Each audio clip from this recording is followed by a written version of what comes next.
freaks and hotties.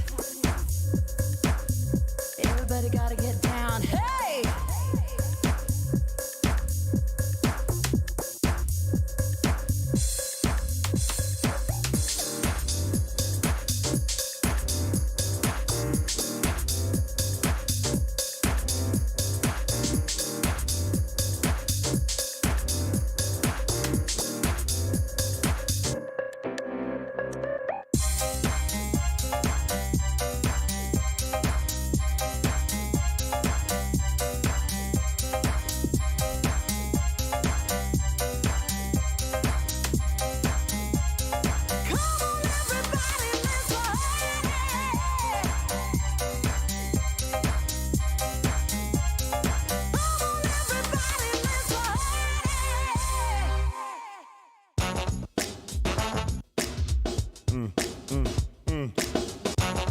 Yeah.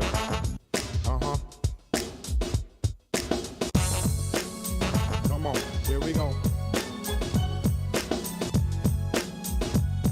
Make it funky. Woo.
Right here, break it down now. Come on.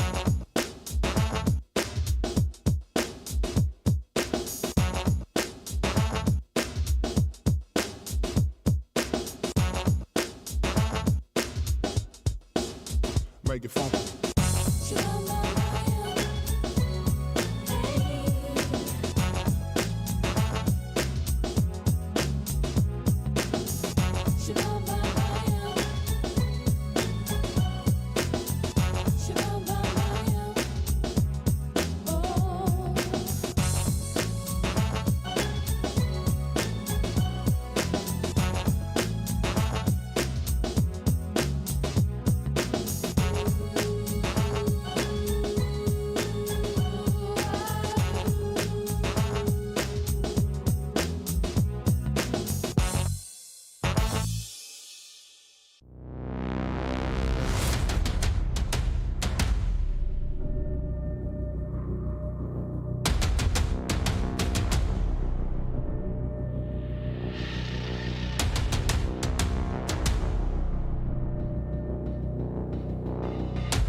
jumping, jumping. Keep that bass pumping, pumping. Keep that bass pumping, pumping. Keep that bass pumping, pumping. Keep that bass pumping. Come on, freaks and hotties. Everybody gotta get down. Hey!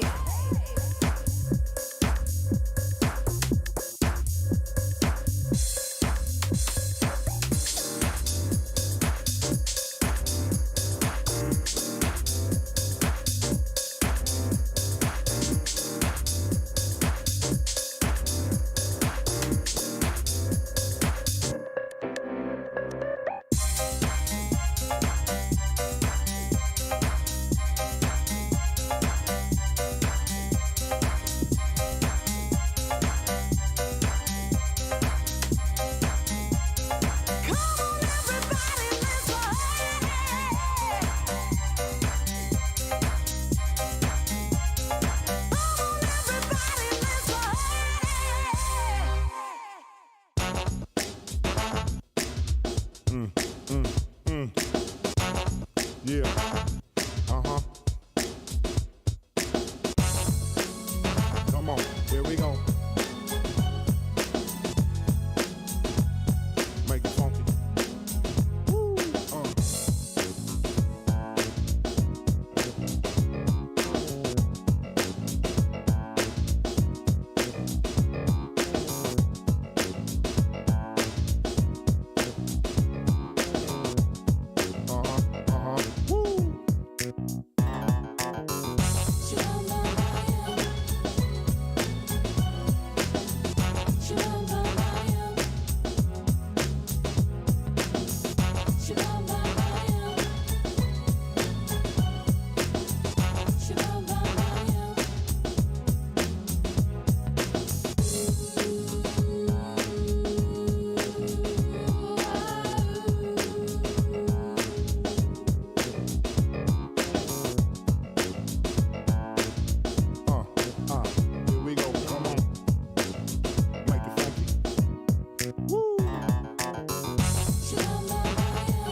Come on, right here, break it down now.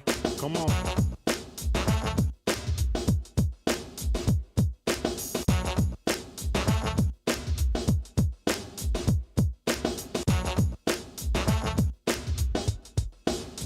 Make it funky.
fixing hotties.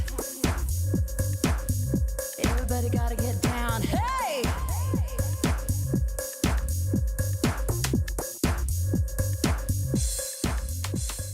Moments to make a clutch like that happen in the grand finals. It is not easy, ladies and gentlemen.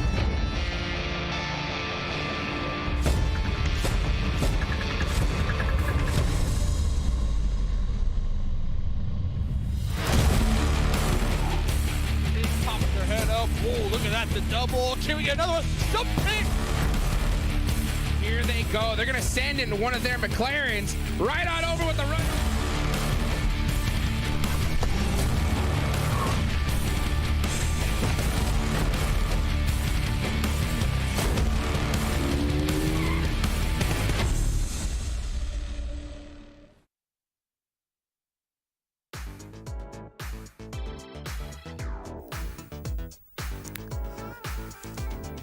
Good evening, everybody. How's it going? I hope you guys are ready for today because it's the last day of league play here for this week. Teams are going to have to really pop off if they want to make it into that top 16. I'm your host, Hot Jukes. Welcome to the show. And with me, I got two of the best analysts in the game. I got the Seven Worlds Gaming and Glitter Explosion. How are y'all guys doing? Come on in. The water's fine. Let's get today started. Seven, how you feeling? I'm doing great, man, especially with some of the promising teams that might actually, you know what, I'm not going to say anything because I might curse at Glitter. How are you feeling today? How's that hand going? You know, the hand's going. It's still here, which is good. I do like that we've managed to coordinate the desk again, guys. We are always looking on point, which means that the teams now have to be playing on point here for the third and final day.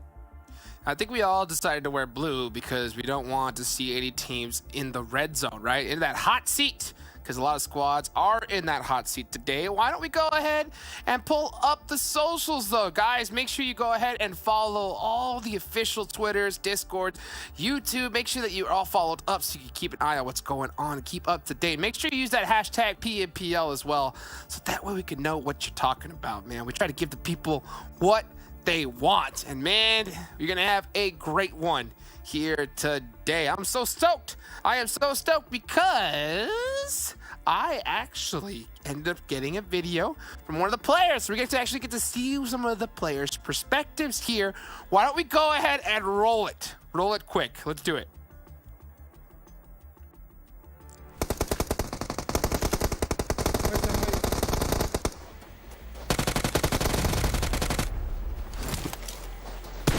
Help me, Spike, help me. He's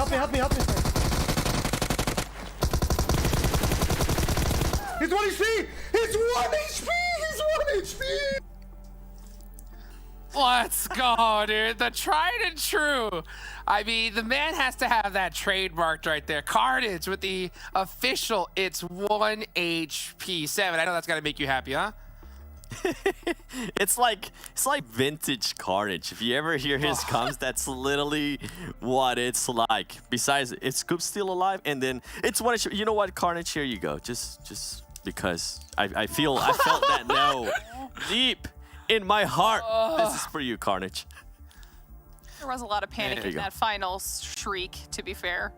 Oh, huge thank you to Carnage for providing that video right there. It's always good to be able to see the players' perspective and all the players out there. You know, if you get some good clips, send them our way so we can go ahead and show them off to the people. And speaking of showing off, of course, Nova in first place with some big number 7. What do you think about this overall? Yeah, I think with Nova, the storyline so far this week, league play has been that the Illums has just been insane for this team. And I think you'll see why once we go to the top players in a little bit. But overall, I mean, K19 Esports too, I'm impressed with the way they've been able to handle the league play, especially once again, what we saw on League Play 1, they barely were able to make it to Super Weekend. So this is a little bit more of a confidence team, and I'm enjoying what I'm seeing. XSET 2, 92 points. That's what I want to see as well from the defending champions. And then we go down, WallStreetBets, 79 points. And Polar Ace, this right here, Glitter, is actually a pleasant surprise for me, seeing Polar Ace there in 5th place with 78 points. Yeah, we're definitely seeing so many more teams on this first page in stronger positions than they were in comparison to the last week of league play. And these are the ones that are pretty much safe, right? As we move into this next page, this is where we're going to start talking about a lot of these teams. Mezexis, actually a team that started off the day yesterday in 15th and jumped themselves up to 9th place by the end of everything. So huge improvement that we saw out of Mezexis in the second half of yesterday. We've also been keeping our eyes on the likes of Dope, on the likes of HTV. Both of those teams being squads that are now in our top 16 currently and didn't make it into Super Weekend last time. So it's incredibly important that they make it this time. Chosen right on that cusp. And then all these teams flashing down there at the bottom are the ones that are in the danger zone, the ones that will not be qualifying if it were to end right now. They've got today and only today to try and get themselves into that top 16 spot. 4 points separate 16th and 18th right now. So it's very doable. It's just going to depend on whether or not they can do it, Jukes. It all comes down to this, and I think you hit it the nail on the head, right? Like, oh, it is very doable. I know you've been crunching the numbers here, Glitter, right? So this is the predictions. I believe that the teams are going to need to make it into the Super Weekend, ain't that right?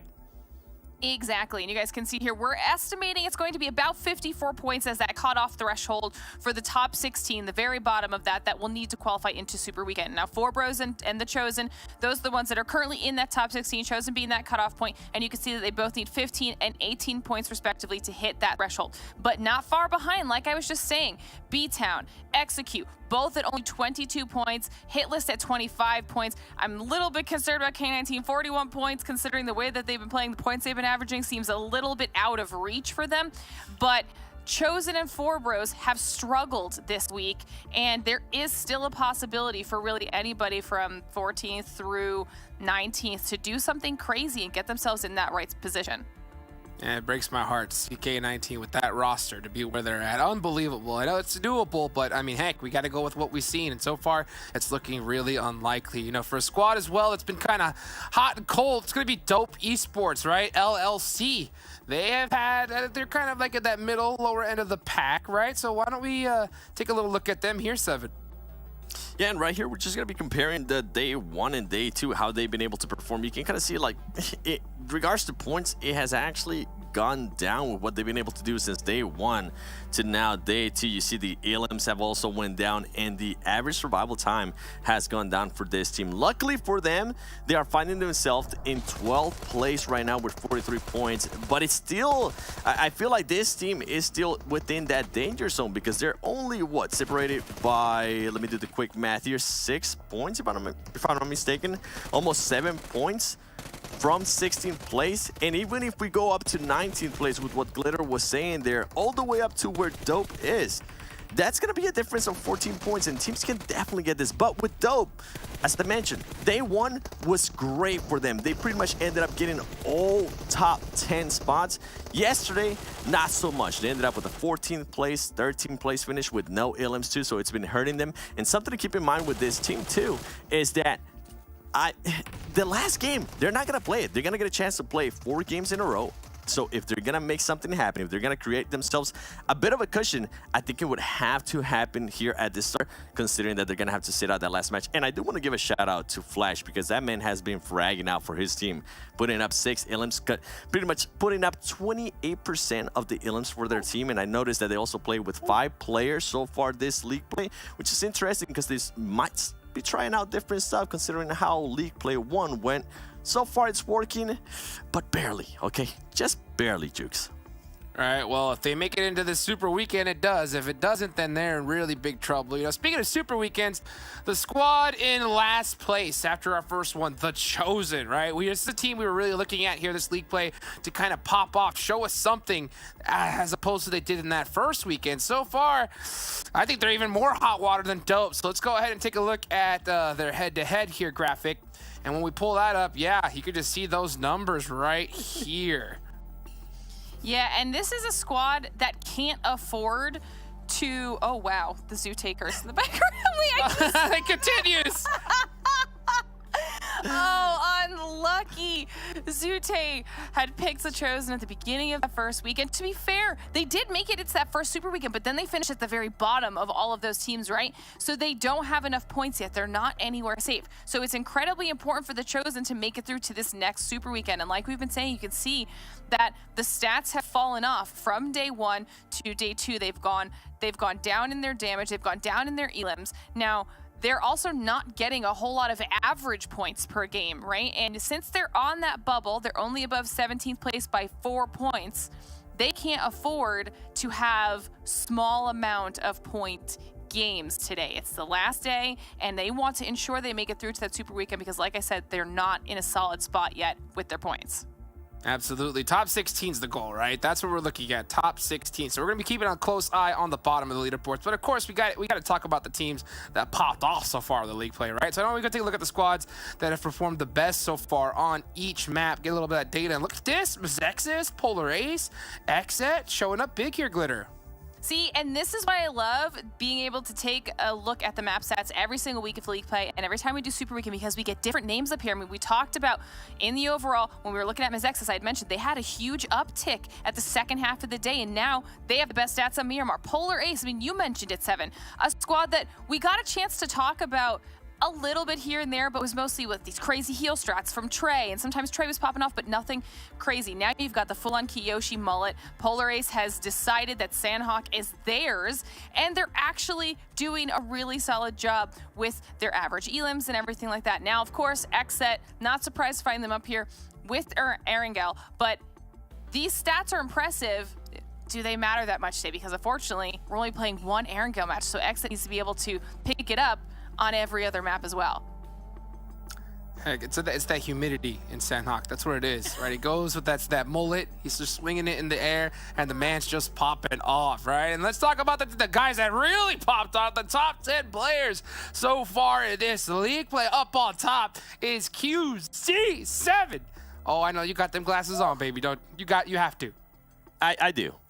And it's not even close, especially when we talk about the damage. That man has 1,300 more damage than SB, which SB was able to pop off, have an amazing performance yesterday, and he actually ended up being MVP for the day. But if we go down the list a little bit more, I want you to look at Joy from Lazarus, okay? All of the numbers in regards to eliminations, you see 20, you see 18, 14, you know, over 10. Wow. And Joy is the only one that's been able to put up 3K damage with only 9 elims, and he also has great average survival time. So that's super impressive to me. But I mean, Glitter, we got to talk about She-Wing. She-Wing from HQA, we didn't really see them on day 1. Day 2 was a bit of a hit and miss. He's also showing up. He's putting up currently 2,700 damage, 11 elims. And now I'm going to jump back up because, I mean, QC is not by himself. Nova has been putting up a great performance. It's not just QC. Koi has been able to put on that damage as well. And Killswitch, maintaining himself there within those top 10 players. And yeah, QC, the glasses come on. Yeah, baby. I gotta get Yeah, there. looking good. Looking into the sunlight, man. That guy has just been absolutely crushing it. Nova overall, right? Looks like we see Koi come up as being that big duo for them. So why don't we go ahead and take a look at the teams that we are all looking at, that we've chosen to keep an eye on here in this last day of league play. And I'll start off with myself, I guess. You know, I'm picking K19. I gotta pick him once again here because this roster is filled with too many veterans for them to be all the way at the bottom. I just see a complete just lack of heart and passion here. So, like, they have to pop off today. I think they need a chicken dinner here at the start. If we don't see it from them, to be honest with you, I'm not going to have high hopes. But who knows? We'll see what happens. So, BTOWN 7. Am I saying this right? Yeah. Am I seeing this right, Glitter? Are you trying to reverse the caster curse that Sute put up on the Chosen by choosing the Chosen? But keep in mind, ladies and gentlemen, Glitter Damas is currently a little bit broken, a little bit handicapped. So I know, it could be. we have to be careful. It could be a risky pick, and I apologize to the Chosen if it does not help them. But we talked about them a lot. They're too close to the bubble. They need more Super Weekend points, so they are my team to watch, even if I am a little bit broken, okay? The least I can do is reverse the curse. We're using like Glitter's flowers, but it's got the little asterisk, right? It's got the little asterisk, guys, for all you watching. You got to make sure that you guys know that. So let's pull up what I've been really waiting for, right? It's the schedule for today, right? This, honestly, I think you guys are gonna like it. Miramar, Sanhok, Erangel, Miramar, Sanhok, let's go. I mean, when's the last time we saw this kind of schedule here, Glitter?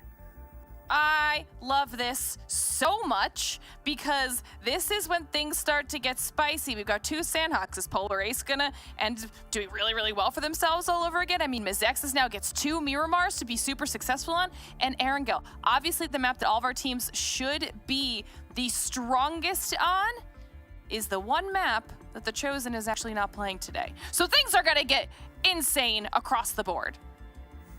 Yikes. Yikes. Just had to put that GG out there for the Chosen, huh?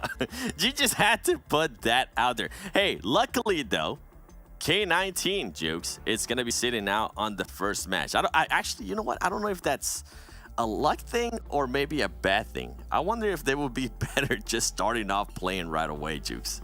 I think so too, because that kind of gives these other teams a little opportunity to go in a little bit warmer than them. But at least they're going to be able to, you know, play in the Erangel match, which is, you know, the match that all these players are super familiar with. So I think that is going to be an advantage for them. The fact that they're also playing double Sanhok, I think even, you know, makes that roll of the dice a little extra more interesting for them.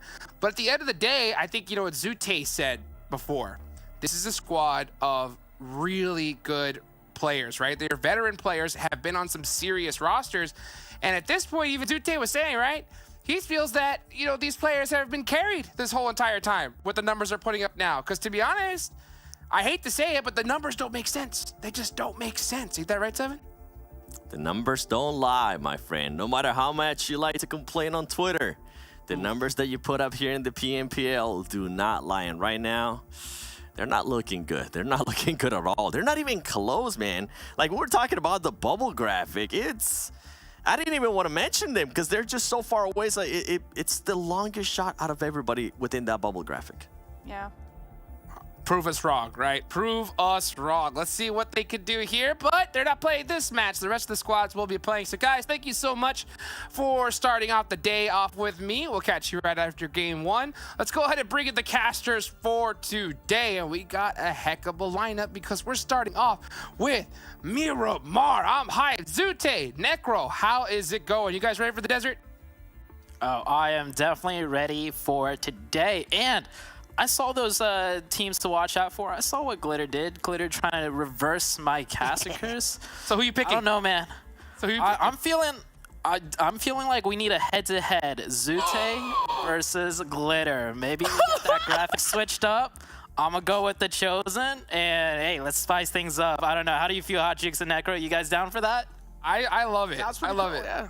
How about Necro? What is your choice? Because you've been pretty on point too. So I'm gonna see who's got the better crystal ball. Is it Necro? Is it Glitter? Even though Glitter's injured, who you picking? All right, listen, I'm going to go with Panthers. First game, they're going to kick things off pretty well. Panthers, they're going to pretty much, I feel like they're going to dominate this Miramar. What do you think, though? I think that's a nice, safe choice right there. I think that's a nice, safe choice, too. As a matter of fact, I had a cat run into my room yesterday at a random. So, I mean, that could be a sign. I don't know. You guys, good luck. Y'all take it from here. I'll see y'all later. All right, well, game number 1, Miramar. You picked the Panthers, and I got to say, yeah, the Panthers have been looking really, not just strong, but surprisingly consistent too. Like last week's Super Weekend, 2nd place overall. The team that, you know, we questioned, is the Panthers having a lucky week? You know, I remember Seven saying, I want to see the Panthers continue to go strong because we've seen so many of those teams, the unexpected ones that do well in the first Super Weekend, they sometimes really fall off. But the Panthers, I really love that pick from you, Necro. Exactly. I mean, Panthers, they have been consistent through week 1. You saw in the overall rankings as well as the Super Weekend. Not just league play, also Super Weekend. The Panthers, as you said, they have been consistent throughout the days, throughout the weekend. But now in week 2, I want to see how they're going to be ending things off on the league play, right? Because so far, Panthers, they're taking a back seat. They're letting these teams roll out. Because, hey, we all know top 16 is the way to go. All you need to do is just make sure you're in top 16, and it's pretty much going to be solidifying your slot in the Super Weekend week 2. As the play flat path's going to be on our screen, it's going to be starting all the way from Impala and ending all the way towards La Cabrera. Dude, this plane flat path's going to be screwing up a lot of teams. Yeah, this is a very northeastern flight path. But luckily for them, I would have to say the northern half of the Miramar has more of the loot. Like, more of the cities are located on the northern end. So at least it's not going from, like, east to south, which would be even worse. But we do have 2 Miramar matches today and 2 Sanhoks. So today is going to be one of the more crazier days in terms of consistency because these teams don't have the Erangel map to really fall back on. And I love that we do this on the last day to try and qualify into the Super Weekend. You know, throw the teams a bit of a curveball. Yeah. And personally love it too, right? Because sometimes, I mean, most of the times, if the circlet's going to be taking a complete opposite shift, for example, now the planned flight path is up north. And if the circle goes down south, that means all the teams are pretty much going to be screwed. But for now, that's not going to be the case. The planned flight path and also the circle is kind of going to be favoring the teams over here. The circle kind of just equalizing things. But as you can see, teams, nice. They're not going to have that much amount of trouble to try and get to Picado. Going to be right in the smack center as well. Lazarus, they should not have any much more time or at least much more problem to try and make it their designated drop spot. XSET, though, I feel like they will have to try and buy a lot of time in the initial circle phase. Oh, and check out where the Panthers are landing. The Chosen, though, what's going on? Wait, oh, yeah, one of them knocked. Okay, there's a trade. Oh, the Chosen fighting Lazarus off drop. All right, well, I actually picked the Lazarus team, right, in that graphic, teams to watch out for. TC got picked by Glitter. I called for a head-to-head Glitter Damas versus Zute Casticurs. I think we're seeing it unfold right here. Maybe I don't even have to change my picks because this is Lazarus versus the Chosen right off the bat. Yeah, I mean, I feel like you're going to win this one. I feel like Lazarus should be easily able to steamroll this because, I mean, so far, they've already found the opening. Sexy's got a pistol. Reset. Yeah, he's just got a pistol in the front. Gotchi's all by himself though, and if you can see, he's damaged quite a bit. So it's gonna be really tough for this man to get out of harm's way. As the rest of the team Chosen, they're trying to close in some distance. All right, taking a look at this. Godfan is not getting revived actually. One player in the back is slowly running up his way to revive Godfan. So Godfan will get revived. Lazarus a little bit slow to mobilize because we are coming right off drop. Maybe no vehicle is even ready yet, and you can see the loot is very low.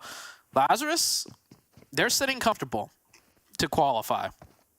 So they don't mind taking this fight, even though it may not be the best idea. However, for TC really needs the points, and they've kind of are forced into this gridlock, but it is a 4v4 situation now. Both teams got reset. Godfan, no first aids, of course, right off drop. He's going to be staying at that 1 HP. The infamous 1 HP trademarked by Carnage. I would have to give the advantage over to the Chosen though, because they have more of that high ground and they have Godfan in the back angle. Depends on what kind of weapon he has though. Oh yes, the VSS to pull out as well. Kaseki and Joey right next to each other. We've seen Joey make some stylish plays in the past. Has to be kind of like the fragger for the side of Lazarus. Opa right here all by himself in the front, has the UMP to work off of with. Oh, he got pistoled! Damage, but he also gets pistoled, and that's a little unfortunate. Might just be a little awkward too, but from the back, it's Godfan dealing a lot of damage on Kaseki. Barely is able to slip past through, and he's going to find himself in a safe spot for now. He's also going to get the reload through on the VSS, but he's so low. One single bullet on Kaseki is going to seal the deal, and that's what exactly happens. And okay, somehow, Zute, your curse is way much more stronger. All right. I mean, I guess all is balanced in the world, right? Glitter Damas is supposed to be the lucky charm, the blessing, and I'm supposed to be the caster curse. So everything is well in order. All the teams I pick get clapped.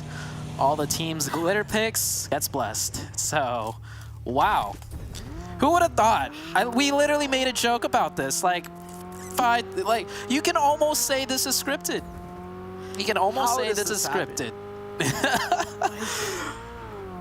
From all the times that Lazarus would lose a fight against them, they lose it now? Like, yep. Come on, man. You can almost secrets out. This is all scripted. We planned the entire show beforehand. The teams are in on it. Everything is pre-planned. Oh, dude, I mean, All right, guys, he's just joking, okay? It's not actually scripted. He's just messing around. It's not actually scripted. These games are live, okay? Oh, man. We're live, too. Yeah. I honestly feel bad for you, Zute. Like, I don't know what to say. How do you manage to do that? Like, how? I don't know. I'm literally typing in our group chat with us, the Casters production. I'm literally typing LOL in all caps and I'm dead in all caps. Oh, this is great. I mean, entertainment at its best. Well, at least look at the brighter side. Lazarus is already in top 16, I guess. If that makes you feel any better. Yeah? Yeah. To add on to the I'm dead joke, I'm putting in our group chat, I'm dead, and then I'm typing out, and so is Lazarus. Oh, this is too fun. I absolutely love casting. And, well, okay. Well, one team out, right, Necro? I do expect the next couple minutes to be kind of slow as this is Miramar. Teams are rotating, getting into position. Spec might actually have a little bit of a jump onto the Knights team right here. This might be interesting to see in the next couple of seconds. Oh, he also has a huge high ground, as you mentioned, on top of the players' Knights. And Knights, they have no clue that there is soon going to be someone who is going to look right on them. They're quite oblivious of the fact as well that there might just be someone on top of a Spec. He's got a lot of info to report, and he's definitely going to go ahead and report to his team, but this time he's not going to expose himself. Instead, he's going to take a little bit of back step, and he's going to take things a little bit more calm and safe, maybe. A mature decision for sure, because Spec knows he's all by himself here. If he gets taken down, then Boring Protocol, they're going to be screwed up hard. And you know the other reason why Spec isn't just peeking over, whereas most of the times I feel like he would? It's because he knows it's the Knights. You know, Knights drop Kato. The only team that has priority over this position so quickly would be the Knights. So he's definitely respecting how strong the Knights are. Like, their reflexes alone can easily whip onto Spec's position and knock him. So he's going to bide his time and wait for, like, the most opportune time to strike, if any. Yeah, he's making sure he's also not giving a lot of footsteps away. Maybe you can try and punch boost. Make sure you're also getting the maximum amount of mobility and also not giving any kind of food cues away. He's trying to get the TPP angle right on this edge right here. Just please don't fall down because you're pretty close to the edge. If you do, at that point, it's going to be a GG for you. And yeah, Tense is quite exposed. Oh, he misses that. It was a 1 in a million opportunity, and he actually misses that. He messes it up, and now his position's also unknown, while Tesla is actually going to go down to fall damage, something that I did not anticipate coming through. Knights now, they're of course going to have a lot of pressure building on them. Wonder if Boring Protocol is actually going to try and push this. Yeah, see, that's what I'm talking about. The Knights team, their aim is like on another level. Spec's got to be really careful, and he definitely felt that one. Looking at the map, I don't see the rest of Boring Protocol really mobilizing because, I mean, the next circle did shift and Boring Protocol is dead center, so they don't want to risk giving up their position, especially to take a fight with the Knights, too. Like, you could take a 4v3 with the Knights and still potentially lose that. So they're not going to really try and capitalize off that. Spec does put in some pressure, though, and you can see Spec just backing off, and oh, he has no first aids, only 4 bandages, too. So he can't even afford to peek again. Yeah, it makes a lot of sense, too, because it's still the early phases of the game, and Spec as well is struggling when it comes to his med situation. So he will try, or at least he will need to play for some info plays. Take a little bit of back foot from this fight. Let Knights reset, and let them settle down for now. Because Knights, for now, as you can see, they're quite paranoid. They never know when Spec's going to peek back in. So they are just going to stay attentive right there. On the other hand, you have the Hitlist, one of those teams that has the red marker on them. And to get out of that, I feel like Hitlist, they're going to have to go through a lot because XSET right in the front, one of those teams that are pretty cruel and that are sitting chill in the overall rankings. Many of these teams right now on the screen, not moving too much with that circle shift. Kind of centers up where most people expected. So everyone just posturing up in this second circle right now, Necro. Not too much action is going to happen until the next shift. You can see right here, everybody just kind of locking down their respective positions. Some teams playing a bit more split than others, which is always great to see. TC with 4 points already. They're on the northwestern side of the center of the zone. On the low ground. Could be potential trouble if they have to rotate up onto the high ground, but we'll see on the next circle. And your team picked the Panthers, rotating in from the very north right now, is still right next to the blue zone, so they're definitely going to just take their time to play the rest of this match out. I mean, the Panthers, they're one of those teams, right? I've said this since the day one. They like to take things slow in the early phase of the game. I mean, even if a fight is taken to them, they're not going to back out. They will take the fight, but they won't challenge the fight themselves. And this is what I've been seeing since such a long time. Just playing passive at the initial couple of games, not really just straight up booking it for the center of the zone as well, taking their sweet little time, relying on rotations. And Panthers, they're able to do it so well all the time. So far, it's XSET and Execute. Execute is one of those teams that needs to make it in top 16. Yep. So this game's going to mean quite a lot for them. Every single fight they take, every single elim point they take, it is just going to add on to their smiles. The Chosen in the 16th place spot right now at 36 points, and Execute in 18th overall at 32. So it's really close, and just for everyone just tuning in, this is the last day to qualify, and oh my, hold that thought, Zute. That is a nasty hard shift to the east. Nova, though, they're going to find themselves in luck. Right in the smack center, having a 2-2 split to play around with. Actually, scratch that. It's a 3-1. Shifan is all the way in the back, and now as soon as he realizes the circle shifts came through, he's going to try and reunite with the team because, of course, circle now is quite small. All the teams, they're going to straight up start a book. As you can see on the left side of the map, it's a wave of vehicles just moving in, so you might as well want to stick together with your teammates. And Nova, they're going to have a lot of trouble to deal with because they're also in the center, so that means there's a huge chance they might just be the center of attraction. Yeah, the Nova team, though, is holding a strong position, so I don't think many teams will try and brute force their way in. And Nova, well, I mean, we say it time and time again, one of the best teams when it comes to holding these splits. So I don't imagine they should have too much trouble. But while these teams are rotating, reading out the bottom of the list, this is the last day to qualify into the next week's Super Weekend. This is League Play, and in 17th is BTOWN at 32, Execute at 32, the Hitlist at 29, and K19 at 13 points.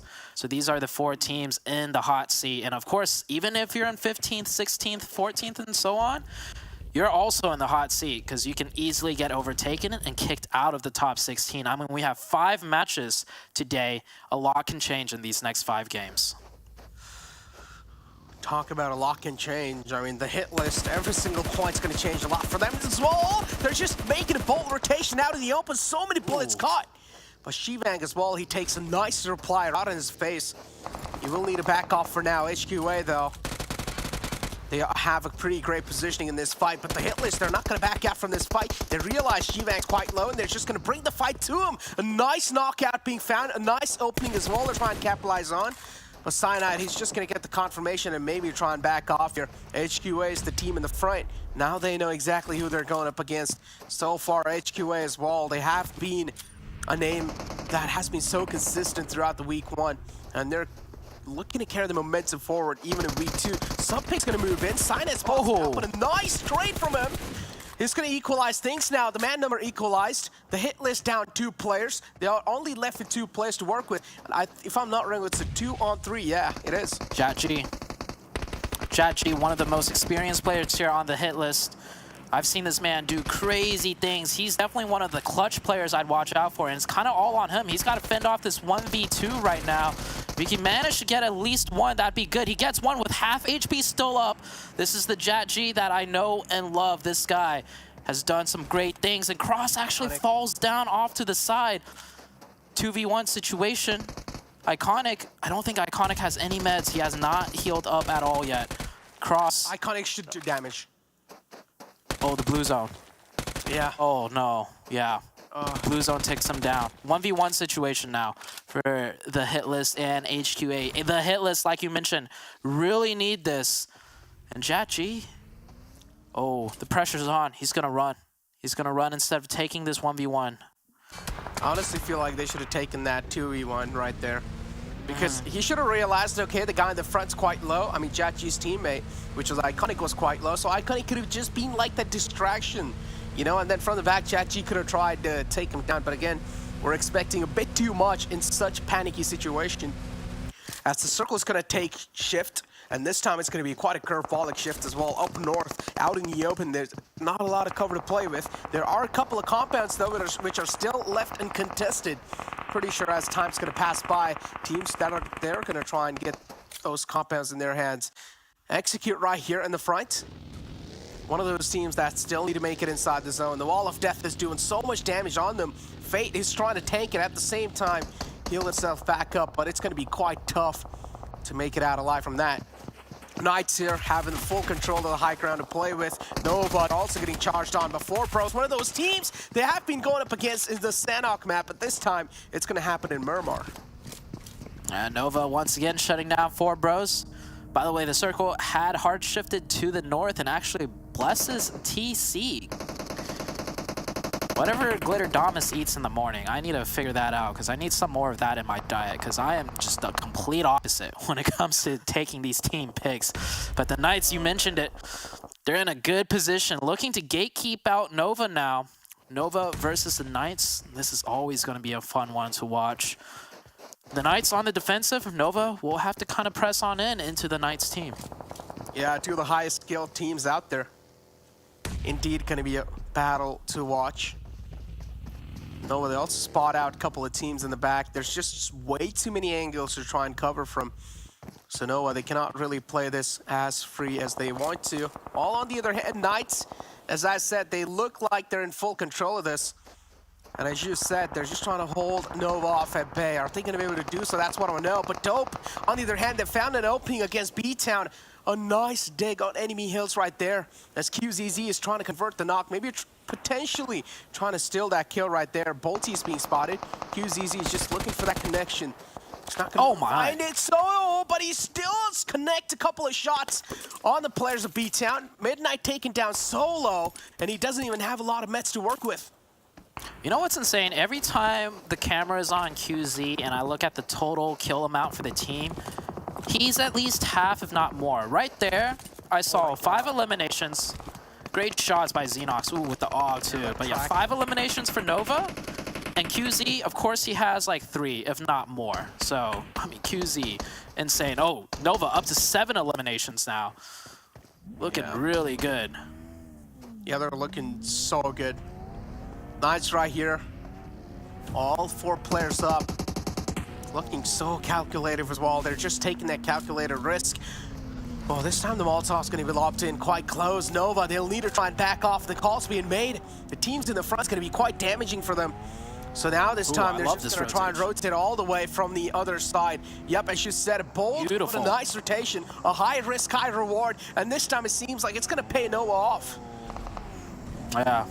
I wouldn't even say high risk. That rotation pathing is actually one of the less commonly used rotation pathings right there, but it actually works out really well. And of course, Nova finds a nice pocket position. However, in this pocket position that Nova's playing in, they got to make sure they set up a good enough defense because they are at a disadvantage if a team could fully push onto them with no third parties. But taking a look at so many teams left surviving around Nova, they're all going to be caught on each other. So Nova, beautifully done. Yeah. Enemy cut off right there. Boring protocols. Still up and alive somehow. We just have one last man alive. It's going to be Spec. He is the best man for the team so far. And he's the best man to stay alive for these kind of moments as HTV. One of those teams that is quite close. If they're not going to be keeping the consistency factor going, if they're not going to keep on racking up those points, they might just be eliminated out of the top 16. Quite close is Polar Ace as well right here. They still need to make their presence inside the zone. Trey's gonna spot out. Player of Execute, Fate taken out. One of those teams we're talking about, Zoo. This game is quite important for them, but Polar Ace, they're just gonna cut their lifeline. Yeah, that's only 1 point for Team Execute there. So many of these teams that really need the points, like Hitlist, Execute, already taking out so early. Polar Ace coming in hot after eliminating Execute, taking the warehouse. Surprising to see. There's only one other player at the warehouse, but the Knights are going to take it to HTV, and oh, this is not looking good for HTV. I mean, I don't know. It's Knights they're going against, right? HTV.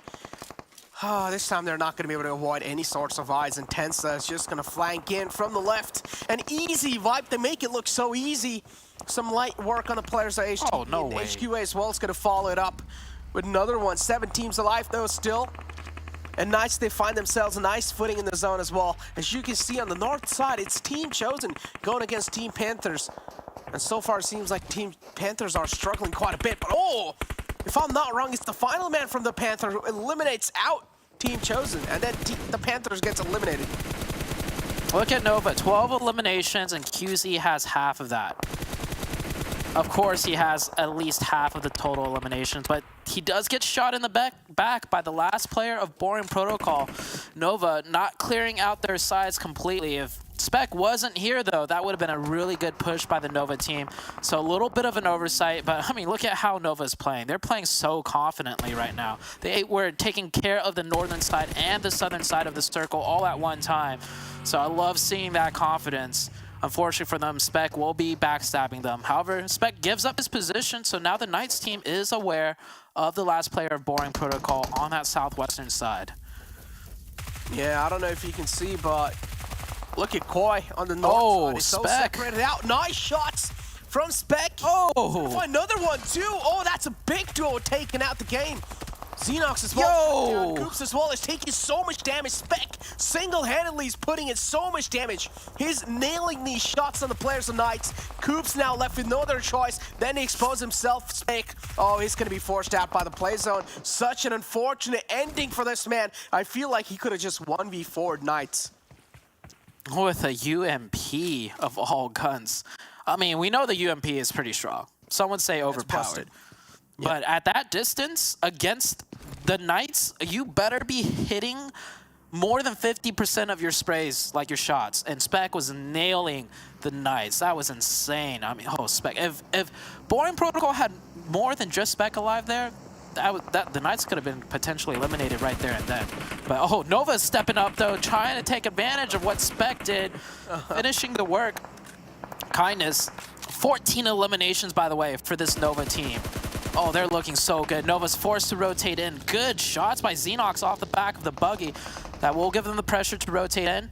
And they are going to cut right in front of the Nova team. But I feel like they put themselves in the trap. But Coops hitting some nasty shots onto Shifan immediately.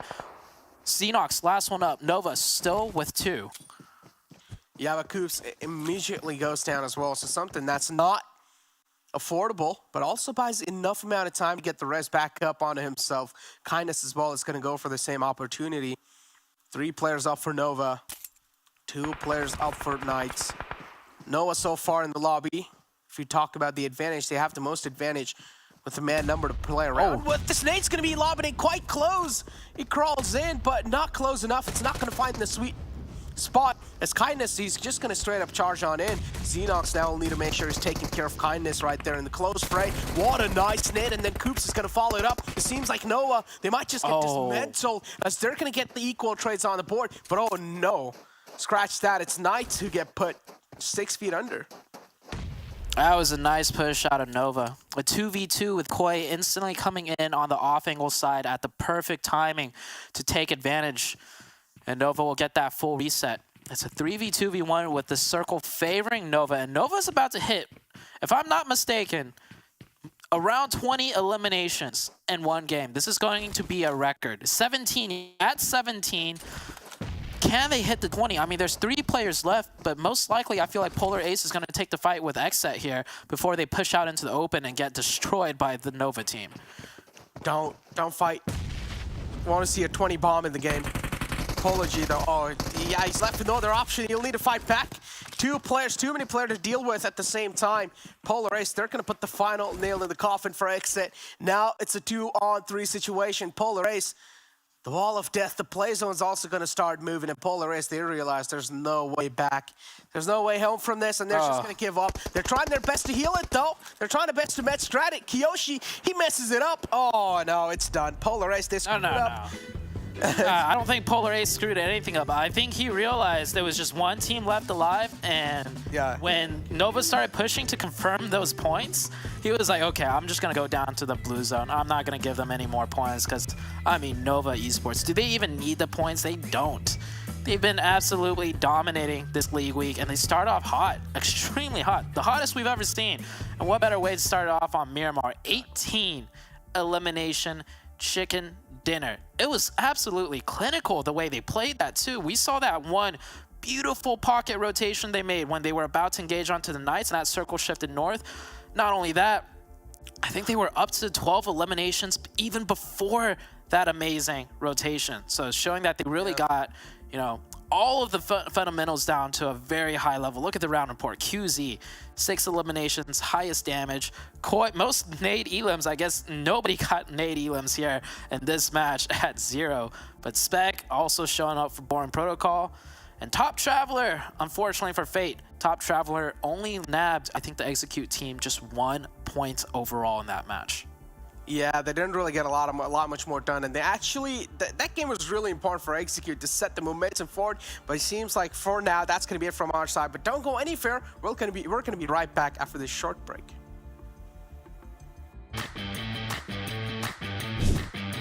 Tuning your settings is a vital aspect of your preparations. Let's start with the basics. Most fights in Battle Royales are played out at mid to long ranges. PUBG Mobile comes with 3 options to put your quick-scoping skills to good use. Toggle between tap, hold, or mix and pick the right one that enhances both your accuracy and agility. While tap is pretty convenient for beginners, try switching to hold for increased mobility during close quarters fights. Below this, you will find the option for quick-scope switch. Enable this to get rid of the hassle of opening your backpack every time to switch between scopes. Beside these, you will find a newly added option named Camera Rotation while ADS. This is meant specifically for claw grip players who don't want their crosshair getting displaced while tapping on the ADS button. Thumb players who drag the ADS button for controlling recoil might prefer to keep this one enabled. Peeking in the game is crucial to make proper use of cover and take down enemies without exposing your hitbox. After turning it on, adjust it to tap, hold, or mix, along with the option to directly open ADS while peeking. Now, coming to sensitivity, it's pretty easy to navigate when you know their functions. Under the sensitivity tab, you get 2 options: screen and gyroscope. Screen sensitivity is basically how fast you can move your camera by using your fingers, while gyroscope requires you to tilt your phone to counter movement in-game such that the screen stays centered. Both sections come with the same labels. Starting with camera sensitivity, the section begins with third person and third person no scope. These are the sensitivity for your crosshair. As you go down, there are dedicated options for each scope, starting from red dot and going all the way up to 8x. Below camera sensitivity, you get the same options in the ADS settings section. But this one is meant for the sensitivity adjustment when you start firing your gun. So, it mainly functions to control your recoil while you are spraying.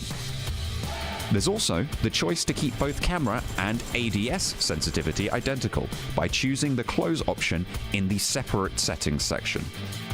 Also, do remember to set the gyroscope settings as always on or scope on to adjust the gyro settings. Now that you know how each option functions, there's only hard work and practice that lies ahead. Cheers, and good luck for your next MVP performance. Welcome back, everybody. Whoo! That was one heck of a match number 1 right there. Hope you're stoked as I am. Of course, got to give a huge shout out to Monster Energy, our official energy drink partner here for the PMPL. Glitter7, welcome back here to the desk. Man, woo, Kiyoshi! Staying all the way to the end right there. You said, where the first aids at, Seven? Where were they? Where were they? I got them. Listen, I'm doing now, what's that called when they do that at like Comic-Con? A role play? No. Cosplay. There you go. I'm doing a cosplay of my favorite hero, Kiyoshi. There you go. Dude, heck yeah, bro. Dude, you're crushing it. You're crushing it. Looking good, Thanks, bro. Seven, as Appreciate it. ever. Let's take a look at this match ranking. Nova Esports, 33 points. Glitter, come on. Dang, Nova, another 18 elim point. Okay, like that, like this is insane. This Nova is just on another level, a 33-point chicken dinner. I mean, they want to hold on to that first place spot in the overall. So hopefully this is what we get to see in the Super Weekend too, though. But we got to talk about the rest of the squads on this page because we're on the first page, Seven. We've got Polar Ace in second place, and that's why you've got your impressive cosplay going on. Panthers having a little bit of a comeback, but look at sixth place. Who do you see in sixth place? That's the Chosen with 8 elims. Let's go. Don't worry. We'll get plenty of time to talk about the Chosen, and also congratulations to Hitlist. I mean, 3 elimination points. Those are definitely going to help you. But with Nova being so dominant, this second page is definitely going to be hurting a little bit. BTOWN Esports, a team that needed those points as well. 2 points for them. I don't know. You know what? We'll actually get to see that even better in just a little bit. Overall, though, great performances. You were calling it out. I think with that performance there from Polar Race, I think they're continuing on the consistency that we have seen out of them yesterday, and this is really good going into the Super Weekend. Were there any teams that kind of surprised you besides the Chosen in the last match? I mean, we had the Chosen with a phenomenal performance. Even though the Chosen and the Panthers went up against each other, and it didn't go well for either squad, the Panthers also started to have a little bit of a comeback in this first match, which I think is something important to point out because they were at one point long ago in that first place position and they really struggled yesterday. So seeing a little bit of a comeback from the Panthers too was nice to get on the board. And honestly, on the flip side of surprises, I was surprised to see Lazarus go down so early. I mean, that's what happens when Sute picks up, but that's neither here nor there, right, Jukes? Bro, I think we found a loophole for Zute's curse right here, and it's the glitter. It's the glitter loophole here. I mean, it's ridiculous. It's ridiculous. The man chooses Lazarus, and they go out early to the Chosen nonetheless. You couldn't have wrote it better. You really couldn't have. I do what I can. I do what I can. Oh, and we got to talk about this too, okay? Because the Knights in the final moments of this match, the epic duo for the Knights making a push onto Nova, and they almost had Nova. If Nova didn't have Koi on that off angle to help them clean that up at the end, then they would have lost that too, the 2v2. Yeah, and now to the top damage. Dang. Nova, 20. I actually thought they were going to maybe cross that 3K mark, but it's still 2,800. I'm not going to be nitpicking here. We do go to Knights there, 8 elims, and then the Chosen, 8 elims for them, 1,400 damage. Like, that is one of their best matches in 2 weeks, I would say, for this team. And then we go down even more. Boring Protocol, even though they weren't able to get a lot of elims, they were able to get that damage output. And on top of that, they were able to secure at least some placement points too, Hodgix. Yes, they did, dude. You know what else they placed? They placed something on top of my head, baby. Boom! Transferred over. Just like that, dude. Polar Ace Kiyoshi, dude. Still lasting there towards the end. That was very money. But still, at the end of the day, this is not as good as Glitter's beautiful, beautiful on-point crystal ball has been absolutely crushing it here. So, like, let's look at a little bit of a telestration, I think, between Glitter and Zute. I think it's about time, right? We need to kind of break it down. It really is, and this is the play that we're going to be talking about because we want to have a little bit of fun, and it's actually a great play. It's going to be Lazarus versus the Chosen. And at one point, Glitter, I'm not going to lie, I really thought Lazarus was going to be able to win this. Yeah. To be fair, though, I think it was Opa that was able to throw this molly over here. It made the players now pretty much rotate a little bit to the left, and it kind of helped out Opa. He was able to knock one, and he was able to cause some damage on Kiseki as well. And then the off angles that Frost was able to get there were great too. Overall, though, Isajat ended up getting destroyed too. The Chosen ended up winning, and that's why, ladies and gentlemen, before Kiseki even dies, you know what? Let me do something here real quick. Oh. There you go. And Oh my god. this is how the teams feel whenever Sute picks them. All right, that's exactly what happened. I'm not even gonna play anymore. Just end it there. You see, that's why Kiseki, aka Starlight, was punching the air right there, right? He was punching the air because he's like, dang, Sute, what have you done to us, bro? What have you done? We never stood a chance, bro. You hate to see it. You hate to see it there. But at the end of the day, that's really huge for the Chosen because they were, not on our, danger zone list because they were just like one team above, but they pretty much were. I mean, it could have been at any point they have gone out, but they got some good points on the board. They got to be a nice little sigh of relief here. But let's go ahead and pull up a little bit of a head-to-head between the Chosen, right, from their day 1, day 2. Actually, look at this position between Cubes and QZ here for this match 7. Yeah, and I think with this one, I just wanted to highlight, I mean, both of those players had great performances. QC, man, like, this player just keeps impressing me more and more and more. The damage, the eliminations, the knockouts, assists, you can name it. And then Cubes actually doesn't fall back. Even though he didn't really have that many eliminations to the likes of what QC was able to do, he was still able to help out his team in a big way. So you can see there, putting up 4 assists, I think that's huge. And I think that's something that we really need to shine a light on, because not only are these players just fragging out, they're able to help out their team in huge ways, by whether it's assisting, whether it's reviving them, whether it's clutching up when they need to clutch up. And I feel like we need to start showing that more to the viewers, and that right there is a perfect example of it. Dude, they have been popping out, but you can't do it without your squad. And Nova, I think, as an overall team, have been performing pretty well, right? So let's take a look at some of the stats that they had so far here for this match, because, man, I mean, putting up 33 points in one game alone, that is absolutely massive. Look at that across the board. 2 players with over 900 damage here, 7? What was that? Glitter, can you say it a little bit louder for the people in the back? Nova. Hey, and it's not just QC. We were asking for a duo. We're starting to get it here. Glitter, you were especially asking for a duo for this team. Guess what? QZ and Koi. Koi being able to put up 5 elims, and Koi actually clutching up big time when we saw the fight there between Nova and Knights. But Shifan doesn't fall short from it. I mean, 5 elims for him too. Kindness, remember, Kindness during League Play 1, we were able to see impressive numbers from him too. I think he's starting to fall into a little bit more of a rhythm here. And that could be even more scary, because you already have 3 players that are performing insanely. Okay, I'm a little bit speechless there. And then if Kindness also starts performing too, ooh, Nova, this is Glitter. This is about to be a completely different Nova. I'm loving it. I'm loving it. I mean, we were seeing Shifan clutch up too there, Jukes, and it's just, you love to see it. At this point, I don't even know how many kills are left for Kindness to even get with all these 3 guys going off like crazy, right?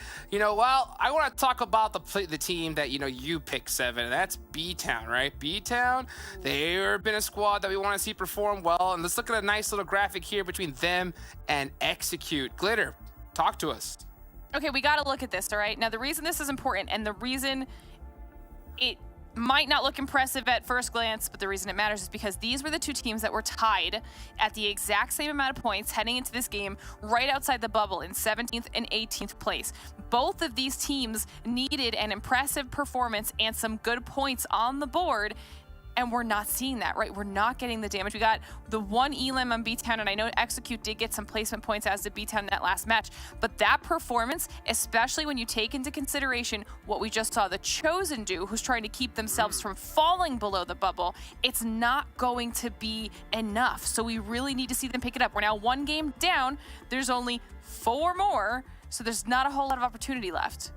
What's crazier too, they're in the same group, so I wonder if maybe it comes down to the last game, which they will be playing. If they're close enough to be on that 16, I wonder if they'll try to hunt each other down. This is just me trying to, spice things up. We'll see if they're going to start the hunt, guys. Thank you so much here. Thank you for that one. We're going to go ahead and get match number 2 started, and we're going to bring our casters in here for this one. And it's Sanhok, double Sanhok day. Always gets me pumped up. Come on back in Zute Necro. You guys enjoy the game. I'll catch you after. All right, thank you, Hot Juice. Okay, we go from Miramar straight into Sanhok. Another crazy map. Of course, we always got the hot drops going on, but we've seen Necro over the course of so many Sanhok games. It's not just the hot drops that might be exciting at the start of the match, but we've seen a lot of teams start taking those early game fights because they've gotten so comfortable in knowing where each team is going to be positioned on the map. I mean, I'm personally a huge fan of early game fights, right? And I personally love that too. Another mechanism to add on to the map of Sanhok, of course, has to be the med strat, right? Now, especially the teams that are in the bottom 4, they can try and go for that, right? I mean, you guys already have the swords hanging right on top of your neck, so you might as well try and get any of the placement points, any of the points that you guys can. So just go ahead and try to get those med strats in, because so far, when it comes to the elimination points, your guys are not really able to rack them up. So Sanhok is kind of like a map where you guys can just get those free placement points. Yeah, unless if your name is the Hitlist. We've seen what they could do on Sanhok. They're currently in 19th place overall. They definitely do need the points, but the Hitlist, I don't know, something about Sanhok and the Hitlist, they just pop off and they could even take down some of the top teams. So we'll see what these teams decide to do. Med strat, go for eliminations. Either way, though, it's getting closer and closer to, you know, the chopping block, where we only have 4 games left for these teams to try and secure their top 16 spot. Exactly, and here we go. The play and fly path's going to be starting all the way from top right and ending towards .com. An interesting one for sure. Now, I also wanted to talk a little bit about more about the Heo strat, right? And so far, I mean, I haven't really seen a lot of players actually going for the med strat in the game of Sanhok in South Asia region, which is quite interesting to me. Actually, it's so rare to see any of these teams to go for a med strat. Well, I mean, we've seen med strats being deployed here in the NA scene, right? And honestly, it hasn't been working well at all. The only teams I feel like have been successful with med strats are the teams that actually have ended up having to fight multiple teams on their way in to collect those med strats, because we see, like, there's just not enough meds to go around. And secondly, there's too many teams, I would say, trying to do the med strat initially, that they all end up running into each other, and all of the loot is just being kind of soaked up so that there's not an ample supply of meds to go around to begin with anymore. And hold on, boring protocol not getting contested by XSET, and the Knights not dropping in Painon and instead dropping onto one of the XSET players, doing a new split that we've never seen before. Okay, what this says to me, Necro, is that for sure, after these games, teams are talking, words are being, you know, kind of rumored around, and info got out that XSET is giving up boot camp. And we saw this last year too. When we had 2 teams clash in boot camp, right? One of them eventually gave it up. And the nearest split drop that's kind of identical to boot camp, positional-wise on Sanhok, would be the split that XSET's doing. And last year, we also saw the team in Painon, which I think at the time was the Knights still.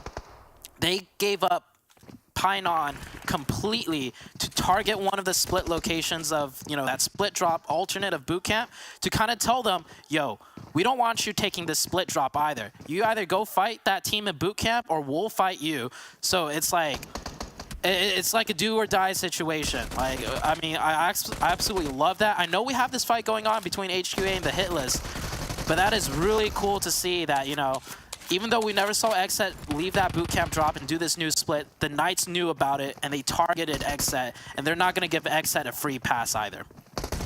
Yeah, exactly. But I have another theory as well going on in my head, which I will talk about in a while. As HQA and the hit list, I've said this in the past as well. The hit list in 4-on-4 fights, they're just so phenomenal. And this is the example of that as well. As HQA, they're getting dismantled. 2 players have already been taken out. Sunny Pig and Cross out the equation.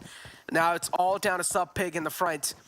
All the players of Hitlist are just going to straight up charge on in. So much pressure. Sub Pig hears them moving in closer and closer. Has the AKM to play with as well. DBS in the close. Oh, deal so much damage. But still fights 3 of them all by himself. How is this possible? He's trying to turn the tables as well. He hasn't taken an inch of a damage. Jachi right there in the window. Positions known. Sub Pig taking things a little slow. Jachi realizes he needs to be aggressive. But oh no, he's actually going to go for the rest. And Sub Pig Someone down line realizes that exact fact, and he's going to get a little jealous of that fact, and maybe he can just 1v4 him. But no, Jachi turns back and slaps around in the nick of time. But these are just 3 eliminations for the side of HQA. They're going to confirm those knocks. But now Jachi, he doesn't really have a lot of HP to work with, and also he needs to take care of Chimang in the front from HQA. Somewhere down line, yep, Chimang, this should not be that tough of a task. Ooh. And the final nail put in the coffin as well. The hit list now out the equation. Oh, that fight was going so well for the hit list too in the beginning, and 1v3, not losing a single HP. Sup Pig. The Sup Pig dominating that engagement right there. I mean, that's what happens. Even in a 4v2, you got to be a little bit careful. You can't just bum rush these players. I mean, these players are of high caliber. But going back to the whole XSET thing and the Knights and, you know, leaving boot camp. Oh, as Brar actually gets a nice knock onto Xenox. You mentioned you had your own thoughts on what was going on. I'm curious to hear what it is. Okay, but there's, it's BTOWN again. They're just taking fights against Knights so far. They found 2 knockouts for themselves, and they're able to confirm 1 knockout into an elimination points. Okay, so getting back to that topic. So what I personally imagine, or what I think might be the case here, is that Knights, they were actually trying to go towards Painan, but then they see one of the players from XSET landing on that compound. The Knights is like, all right, we haven't really seen this happen in the past, and there's just 2 guys in the front. Maybe you can try and contest that. That's what I think can be the game plan, or that can be the case, because in the past I've seen this exact same thing happen as well. Okay. That might be it too, but I mean, I feel like with how decisive the Knights were, they 4-manned that split like instantly, like they knew it was going to happen. So I think, I mean, okay, I was a competitive player, you know, before, and for sure, when we're not playing in these matches, talk goes around, right? Like people, you know, we talk smack, you know, it's like locker room talk, right? In locker room talk, word got out, like, hey, XSET, they're going to back off. They're going to give it up. They can't handle the heat anymore. And then, not only that, we've seen XSET do this split drop before last year. And now that it's coming back to me, this exact split drop that XSET tried to do this match, they were contested the same exact way by the Knights team, because the Knights team wants free reign of their surroundings off of drop. That's why they chose Painan, you know? And if there's a team dropping just north of them in that close split, it delays that fast rotation out of the Knights hugely. So it's not even so much the fact that, you know, they knew beforehand or they're targeting XSET. They just don't want anybody dropping north of them in that little compound. So, like, we saw this last year. It's happening again right now. And, well, the thing that stands out to me the most is they didn't need a match to do VOD review to know what XSET was doing. They already knew what was going to happen. So that's really cool to see. Yeah, there's going to be a lot of ifs and buts in this situation. But hey, as long as we know, they just don't want any thorns in their way. Makes a lot of sense too, but we still do see one of the players from XSET. He's still in that same compound. It's Kill Switch. J7 is a little separated out, but for now, it's going to be Knights who are taking things a little slow. Nova as well, moving quite close to the players. And Knights, they're going to keep on charging on in on the same compound that XSET found themselves in. Somewhere down line, Knights, they will need to try and be a little bit more careful, because they should realize they haven't wiped out XSET out of the existence. XSET are still alive. J7's on the hilltop. He probably has a lot of info to play around with. And there is a man on the lower ground as well, so that means maybe potentially the man on the lower ground can try and go for a nice flank from the back, and Knights can be backstabbed. But J7 on top of here, hopefully he has the info that Knights is charging on in. He needs to back out. If he doesn't, that's going to be it for him. And yup, Knights, they smell him, they hear him. All right, the nade being prepped right there. Trying to bait out some more audio cues, and the Knights are actually going to back down here. They've taken a fight up here before with the Hitlist, actually. And this is where they got completely wiped out. So they're definitely going to be a little bit more careful. They don't have the full info. It's just one player either. So they're assuming it's a 4-man team potential. Or a 3-man team at the very least, because they know XSET's probably up here. XSET, they do get a knock. I think it was that kill switch from the off angle on the south side. Okay, so the Knights being pressured heavily. But not just that, I see on the minimap, Boring Protocol leaving boot camp, one of their players, Spec, getting really close to Polo G right now as we head into the second circle show. I mean, between Boring Protocol, Knights, and XSET, this is a constant clash of contention. Like this entire mountain area right around boot camp, especially with this new split that XSET's trying to do, it just heightens all the altercations that might be going out coming into the Super Weekend, because each team wants to establish their own dominance and their own pathing into further circles. Look at the Chosen too. They're right in the play zone, gathering those meds for themselves to try and go for a med strat. And as we said, those are free points. You might as well try and go for it. Same thing Execute's trying to pull off as well. Med strat is the way to go in the game of Sanhok if things are not really going your way. And Execute and Team Chosen trying to do the exact same thing. As you said, the trifecta of death on the mountain or on the hilltop of boot camp. For now, it's going to be Knights who are deciding to disengage from that one. They do not really want to challenge this fight because they realize things aren't really going their way. So maybe taking a little bit of backstep from that one could be a mature decision. Because the circle, there's a lot much more ways to rotate, and there's so many ways free to rotate out from. Circle shifting over to that eastern side. Quick check on TC. TC is definitely doing that med strat. We saw them at the very beginning do a huge split. So TC definitely going the med strat route to try and secure, or firmly secure their place in the top 16. They had a really good game yesterday, or not yesterday, sorry. Really good game just previously with the blessing of Glitter. And I got a message in the group chat. Seven asked me, weren't you just saying that the hit list is good on Sanhok when it comes to fights?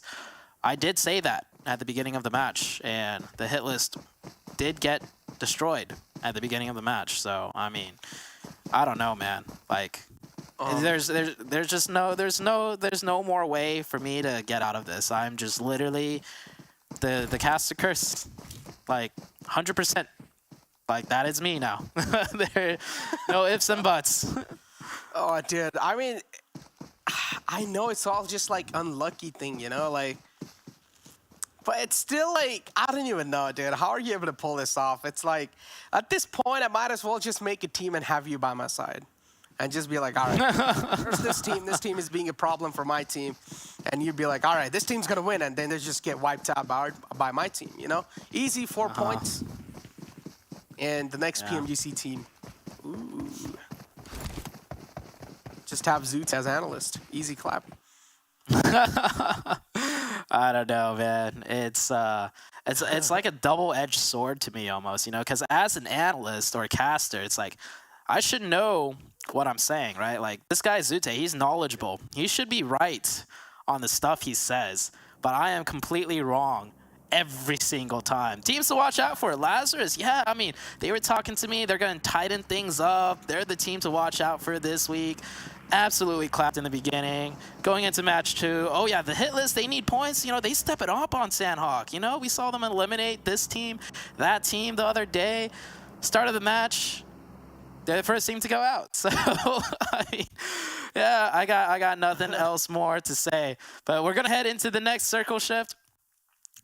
We do see Execute, one of the teams that need the points, trying to employ that med strat on that far western side in the blue zone. K19 on the northeastern side, just really edging around. Another team that extremely needs the points. Also playing super passive, probably looking for meds too. So we see so many of these teams that are struggling points-wise, trying to do a med strat, which kind of speaks to me with the fact that, hey, med strat is not working. You've been trying to do the med strat this entire week, and there's a reason why your points are so low, because it simply is not working right now, and they definitely need to start changing things up. We've been talking about changing things up for a lot of teams, right? If something's not working, if one string is not working, maybe you should try and twist things up, Maybe you should try some new things. Just be unique, If you just keep on trying the same thing over and over again, and if it's not working, if you're getting countered every single time, it's time to change new things. It's time to bring a new change. And so far, a lot of teams, they aren't really able to do so. K19 has to be a prime example of that. They have been getting countered since a long time. And K19, I don't know what they can do to try and get themselves back in the groove, because you pretty much, now for you, they're non-existent in the game. Like, you just don't care about them. And kill switch, though, I'm going to hold on to my words as Tensa finds the player. Kill switch taken down. The rest two players from the side of XSET, they're on top of the ground right there. They're on the high ground. Are they even going to go for the res? I think so. The chances are pretty low. Probably not. Yeah, there's a lot of open space to make it back down to kill switch, and kill switch is already below half HP, so they're gonna have to cut their losses and leave that player behind. The Knights still clashing with XSET. It's a continued rivalry, and XSET, they have yet to figure something out. And oh, Xenox also getting a knock onto an execute player. The Knights just taking fights with everyone, as one of the Knights player does get traded. Fame Boys gets Xenox and gets the confirmation. So execute coming in from the blue zone, being a little bit of a thorn for the Knights team. Nova, on the other hand, only 3 up with amazing game last game. The Sanhok one is definitely panning out a little bit differently for them. Talk about the Sanhok one panning out a bit different. BTOWN's in the front. Kindness already out the equation. Knights now going against Execute. Come on, man. They're one of those teams that are already struggling. They don't need you against them. Knights, just let them have a free path. They're just trying to cross over. They're all the way in the waterways, too. You guys, of course, cannot really see it, but we can see it on our maps. So Execute, they're currently stuck in waterways. I'm going to hold on to my words, though, as this fight between BTOWN and Nova, it's going to break out as Jimmy's going to find the opening. Nova, one of the biggest players, goes down. That's a huge threat neutralized. QZZ taken out now. Koi right here in the back as well. He's trying to create some nice off angles on top of this rock. Midnight, you got to be careful because the man has the high ground to play with, but another opening, a nice one too. Midnight, he's just stacking them up on top of each other. Nova's definitely a team that functions at their best when they have more spacing and angles and, you know, ground to work with. Sanhok being such a, you know, direct, isolated map where the fights are all pretty much close range up in your face. We see the weakness of Nova when it comes to Sanhok from time to time. As the circle continues to shift on upwards, the Knights and Execute still in a gridlock fight right now. Basically a fight to the death. Knights with only 2 up. Execute right now with 2 up and 1 knocked. That fight's happening on the western side. So we continuously watch BTOWN make their way in. And well, they're going to get gate kept by another team now. The Panthers showing their fangs. Oh, man. Panthers right here. Crosses train on the compound in the front. BTOWN aren't going to be pinned down this time. Panthers just making sure they're holding him off at bay. The frag should be confirmed. Another elimination point added to the account. BTOWN, though, with 3 players live. One of the biggest mans taken out. Brar, it's not really in the game anymore for them. And Jimmy tried to cross over on either side, but he gets caught out. Team Panthers, they're not going to be missing any kind of shots like that. And the play zone as well is now going to engulf him. So the troubles are just going to keep on adding on in. But it's Noah from the back. We're actually going to steal the frag from Team Panthers. And Sanhok's so chaotic. It's just constant fights. While Yuya, does he hit these? That's a long spray. Might actually decide not to shoot, because if he does shoot, Mezexis is going to stop and focus on the Panthers to make sure they cook in the blue before they keep rotating. So very good trigger discipline there. The Knights right now has disengaged from the Execute team and now have found themselves running into Lazarus. It's a Jat close by with the grenade. Gets Tensa down to half. Tensa's just going to answer back with a nade of his own. Flies a little bit too far. Both players' grenades. Yeah, not connecting. Oh, dude, that nade looks so close. But yeah, so far, Tensa, it's just a little damage ticked off on his side. Chat's going to back off and realizes he's pretty exposed from the backs as well. So maybe reuniting with his team has to be the best choice. Tensa is just going to let him go away. The Panthers actually get eliminated quite early off this time in rank 15th. That's an interesting one. Now, if he had to make a, call, which team's going to win this one, what do you think? Which team will take this? I got a feeling it might be Boring Protocol, actually. Because, well, I mean, we see...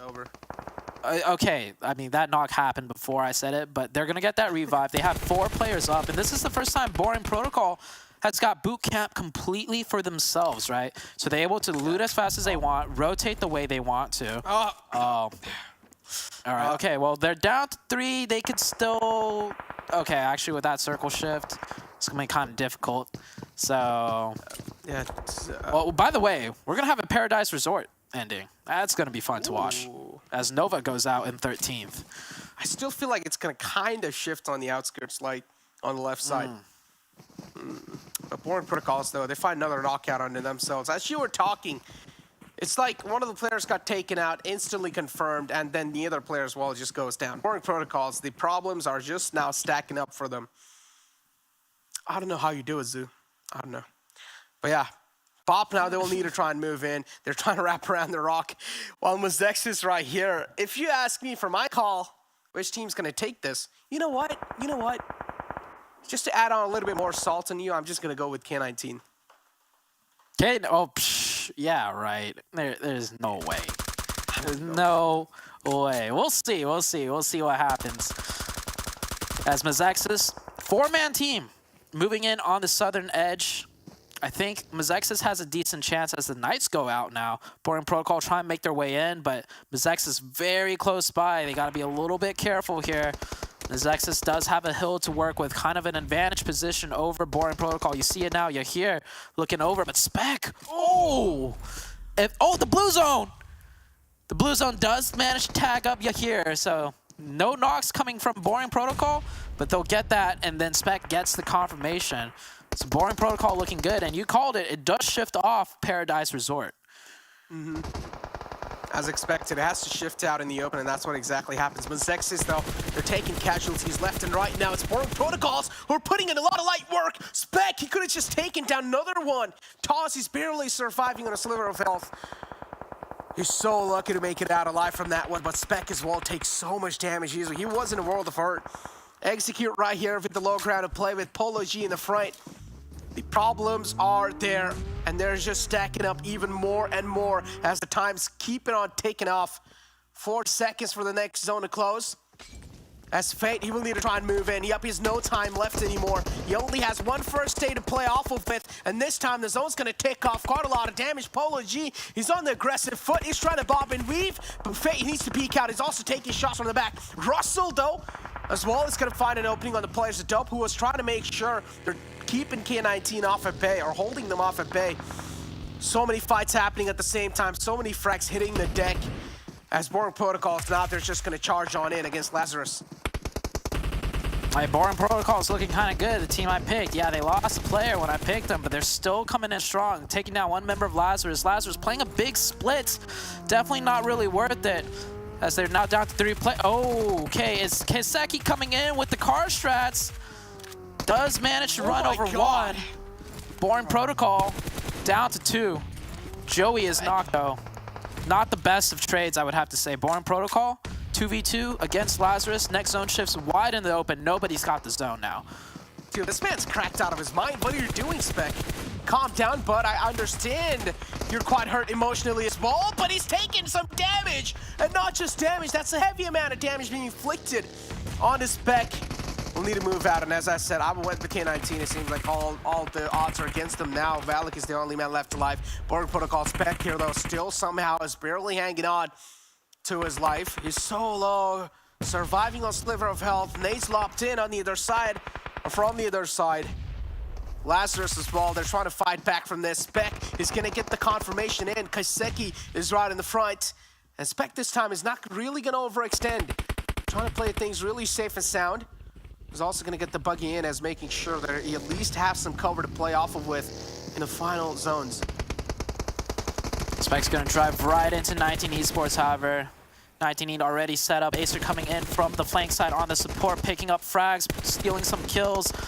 19E down to 1. Acer, last one up for Boring Protocol. 19E eliminated. It's actually the Dope team that's looking like the best right now with 3 players up, 2 players up now. Everybody's coming in battered and bruised. That could be anyone's game. Boring Protocol goes out. Dope down to 2. They could get the resets. And Mezexis with only 1. Everyone else deep in the blue doing the heal strat. Yeah, it's pretty much done at this point. Might as well just call it. It's Dope's game. And they needed this one as well, quite desperately, so Dope. Now they're just going to nail their spot in the top 16 with this dinner right here. Lazarus also eliminated out the game. The play zone's going to take out the final man, Kiseki. Vamp and K19 still up and alive in the Wall of Death. They're just tanking that damage. I just want to see how many first aids they've got on their name. And Swins, it seems like he's slowly and steadily going to creep on in. Move to the left, Swins. Sights on the player in the front. Yep, he can try and decide who is going to take this one home. He's going to find the free knockout. No, he doesn't. Whiffs a couple. Oh, the nade. And yep, the nade as well is going to move in. Is this going to be able to catch him off guard? Oh, yes, it does. Flash is so hurt. And Inactive is in the front. But Inactive, he doesn't have... Oh, he does have Mez to play with. Okay. Inactive, he's going to try and get that first aid off, but he's not going to get it off in time. If Inactive timed his third party a little bit better off of Vamp coming in from the blue zone, we might have actually seen Dope not take that match. But oh my, I mean, Sanhok, yes please. We got another Sanhok coming up today and another Miramar game too. Today of all days, I think, you know, we should have more Sanhoks and Miramars. I think the action is just absolutely, like, we don't know what to expect. And I think this Sanhok game in particular, the action was pretty well paced, nonstop, and it was chaotic, but still easy to follow.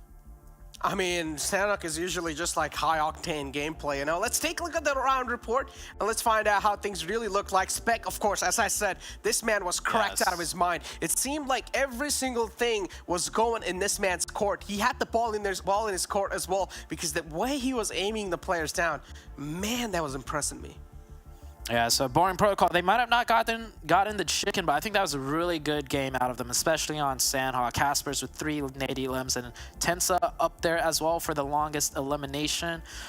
Well, I wonder what's going to happen in the next Sanhok match, right? Because we saw today, XSET has officially given up boot camp, but it's not a free ticket out. They're being contested by the Knights, so the Knights might actually just kick them back out. We'll see soon, though, as we do have another Sanhok coming up today. But before we go any further, we're going to take it to an interview with the Mezexis team. While Lazarus is a pretty familiar name in the North American PUBG mobile scene, they haven't been able to have the impact that they would have wanted.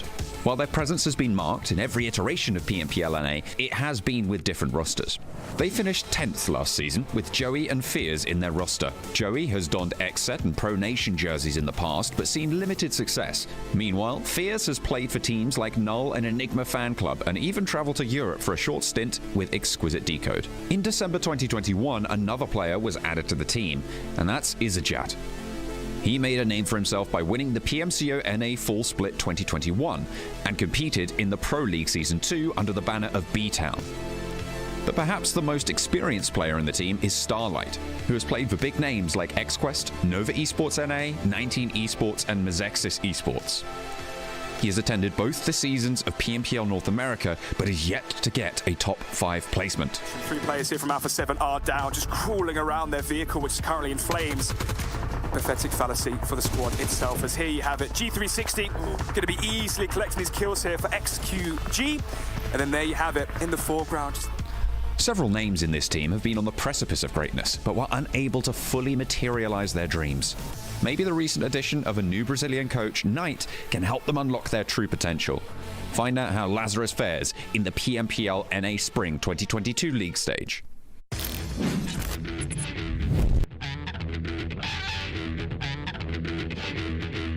But he is going to get supported by Prolter's going to fire on up in among the sidelines. We played it through as Pew Pew is going to go down quite nearly, not quite, as Prolter is just trying to hold on for dear life. They have, as far as I know, 5 kills in this game.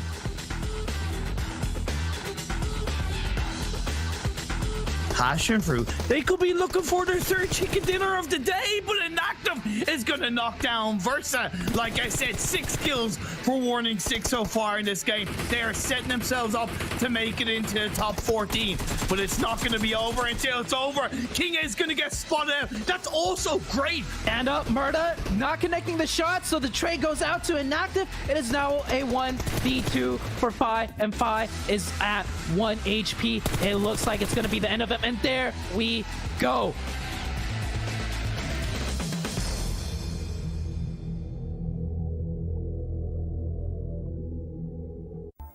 The first Sanhok of the day is in the books, and the Dope Esports LLC come up with the big chicken dinner there. Welcome back, everybody. Of course, got to give a huge thank you to Monster Energy, our official energy drink partner. Here we go. Man, we're seeing some big people, you know, that were lower on the leaderboards pop off in the Sanhok match here, Glitter.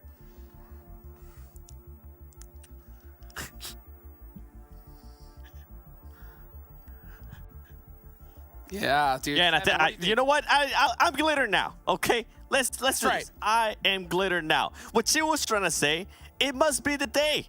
It must be the day. That's what I've heard, and I agree with her. I mean, Dope Esports, this is a team that definitely needed the points. We're talking about how they had an amazing day one yesterday too. They kind of slowed down a little bit, but hey, huge cushion that they just got themselves with those 24 points. Mezexis Esports NA, the same thing as well. 17 points for them. Boring protocol. It's funny because in Miramar, I saw how much placement points they were able to get, but now they got those elimination points, and if we go down, Vamp as well. That's a team that was in, I think, in 15th place before this match, so that's going to help them out. And then the big story here as well, Glitter, it's going to be K19 Esports with those 9 points. I'm not going to say they're going to jump super high in the leaderboard, but at least it's somewhere, right? Listen, it is better than nothing, and what it is it's a start, right? Because they needed, as of the beginning of the day, they needed that 41-point margin. Now, if they can get close to averaging 10 points, they'll just barely make it, but that would be assuming nobody else earned points, right? So they're getting there. They're on the right path. They just need to get a few more points, and they got to do it quickly. As we can see here, how spread out a lot of the elims were in this last match. I mean, everybody was kind of chipping away at each other, and we see BTOWN, Hitlist execute all teams that we're keeping our eyes on because they need every single point that they can get. Yeah, I was saying oof at the Chosen because this is a team that, like, I mean, they need the points. You picked them for Miramar. They did great there, but then here in Sanhok, yeah, only 1 point is just not going to cut it, especially with the overall that hopefully we'll get a chance to see as well. You're going to see how close everything is right now. And Nova Esports, I mean, Nova Esports ended up with 2 elims. Not going to lie, Glitter, I wanted to see another 18 elim chicken dinner. Is that too much to ask for? We still have time, okay? We still have time. There's more games in the day, and some of the teams are definitely setting themselves up for that level of success, okay? They definitely are. I mean, it's a long shot, okay? But K19, there's some slight hope that you guys might climb up that leaderboard a little bit more, get closer, and maybe strike on your last game of the day. There's that slight chance. But something to keep in mind, as we do see some of the highlights here from the Panthers, is Knights usually tends to come back strong at the end of the day, regardless whether they were just chilling, whatever it might be. We've seen Knights and some of the top teams also come out strong and kind of, they want to finish off strong in the league play so they can carry that momentum into that super weekend too, Hodgix. Man, dude, honestly, when it comes to K19, I think that was huge for them, right? Because, I mean, that 9 points, yeah, it's 9 points. But at the same time, I mean, that one game is more points than they were putting up an entire day so far, right? So, like, oh, it's sad to say, but at the same time, I think this was a good kind of, like, jump start, right? A little shot of gasoline to kind of get that engine going for them, you know? Hopefully, we can see them continue on here today. But at the end of the day, we'll have to see it as we move on over to the top damage dealers. And look at this, boring protocol. Woo! Putting up some nice damage here in this one, 7. Yeah, 10 elims for boring protocol. I wouldn't be surprised if Spec might have been leading the battalion there because, wow, he's been doing some work. Then Dope, I mean, 9 elims for Dope. That's not short change either. Dope putting up those points, whether it's placement points, whether it's a chicken dinner, to back it up with some elims too. This is great because usually those teams that are at the bottom of the list, they tend to end up having really good placement, but not as much elims. So I'm happy to see that there from Dope. I think that was great for them. Huge. A good chicken dinner here to kind of wrap up this league play day is going to do good. That chicken dinner should launch them, I think, in a really good position here to make it into the next stage. And that's going to be big, you know, but K19, they have a lot more work to do. That's for sure. Like I said, 9 points, I think it's great. But oh my gosh, look at the difference. Look at the difference from their past performance here, Glitter. That's crazy. Okay.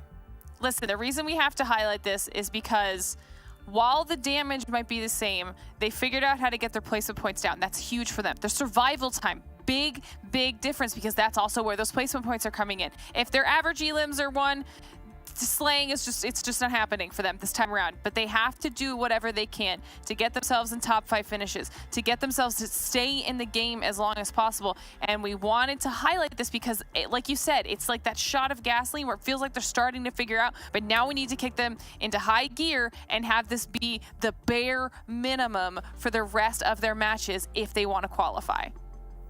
Man, they're going to have to launch it real quick here. So let's go ahead and take a look at this flyover here as we're starting to see some plays in this Sanhok match. Dope Esports, I mean, just absolutely dominated here at the start here, 7. Yeah, Dope just taking on fights. The good thing is they were able to at least maintain 4 players alive towards the end. Yes, 1 player they can knock, but hey, it's gonna give you a huge advantage if you're able to maintain them. And then guess what? Fishy and Flash. Remember when we were talking about Flash at the beginning of the show? We're saying how much output in regards to damage and also Illims has been able to do. If you have that player alive for Dope, it's gonna put you in an immense advantage over the other teams already, especially if you got the numbers over everybody else inactive. You had conversations with him, Hajix. He even said that he wanted to become one of the best players. Guess what? Even though he didn't have that much HP, my boy was still moving up. He wasn't snaking. He wasn't trying to do no heal off or whatever it might have been. Overall, though, Dope with all the numbers being able to play this well. And Flash, Flash with that jump shot, he didn't care that he wasn't full HP. And now we go to this head-to-head right here. Glitter mentioned it. These 2 teams, Glitter, are fighting to survive within those top 16 so they can make it to that Super Weekend number 2. And Dope is definitely fighting for that. And you can see those numbers showcase that in a much better way than what Vamp is currently doing. 10 Illims for them. 1,700 damage. Vamp, 175. What's going on here, Glitter? I don't know, but what's important is that Dope is putting themselves exactly where they need to be, as we can see where the rankings are now after that last match for the overall, which teams are going to be qualifying through to the Super Weekend after today. Nova with an insane gap lead over everybody else. XSET now the 2nd team to hit those triple digits, but then Knights and Boring Protocol, even 19 Esports not that far behind. Polar Ace still holding on to a first page position. Mezexis has now jumped up even higher, so they've completely solidified themselves. But this is what we needed to see, okay? Because things are going to be changing. The Chosen are looking much more comfortable than they were at the beginning of the day. Yeah, they really are. Right now, the Chosen has that 8-point advantage over 4 Bros. We've seen what has happened to 4 Bros before. And now if we go down even more, BTOWN, this is crazy, though. Look at the numbers. BTOWN with 37, XQ with 36, the Hitlist with 35. K19, yes, that was a great showing, but we need to see a lot more, especially in regards to fragging. And then if we go to the bubble here, remember, Glitter, we thought it was going to be 54 points. It might actually end up being 54 points. HTV, only 12 points away from that. 4 Bros, 15. Like, these are numbers that can definitely change in just one game, Glitter. Yeah, but what's crazy is the Chosen started off being one of these teams that we were looking at in the bubble graphic, and they're not on it anymore. 4 Bros have actually dropped down, and what's crazy is that they haven't earned a single point yet. They started off the day at 39, and they're still at 39. So this is something to pay attention for them because, like you said, 37, 36, 35, that's not far away from 39. It's not even that far away from 42. If any one of those teams has a solid performance and HTV or 4 Bros have a game where they get 0 points, they are leapfroggable jukes. Straight up. I mean, this is one game. Like, one game. I mean, 54 points to make it in, that's extremely low. I mean, literally, if K19 or any of these squads at the bottom pull out a chicken dinner, they may just jump themselves into safety, like, literally, for the rest of the day. So, it's going to be a huge one here. Again, we got Erangel coming up, so I'm excited to see how it's going to go. Guys, thank you so much for that nice little wrap-up after match number 2. I'll see you after match number 3 as we bring in our casters. Come on in, guys. We're going back to Erangel. The only time today. So Span, Cargo, Necro, I want your predictions and I want them quick. Bring them. Oh, Necro, go first. Oh man, it's kind of tough to say. Okay, I'm gonna go with XSET. Ooh, XSET. Okay, Span. Wait, that's my pick. That's my pick. You see the red? You see the red? I No, always choose XSET. now you need to move away. I Oh, went no. with XSET. You need to choose someone else. Well, y'all decide. I'm gonna go with K19 because they need it. They need it. We'll see if they can get it. But guys, good luck and crush it. All right. Thanks, Hot Jukes. Thank you. Okay, well, Necro, if I'm going to be bullied, I guess I'll choose the Hitlist because they also really need it. They're down there in that 15th place position. Okay. So Hot Jukes and I were going with that answer, I guess.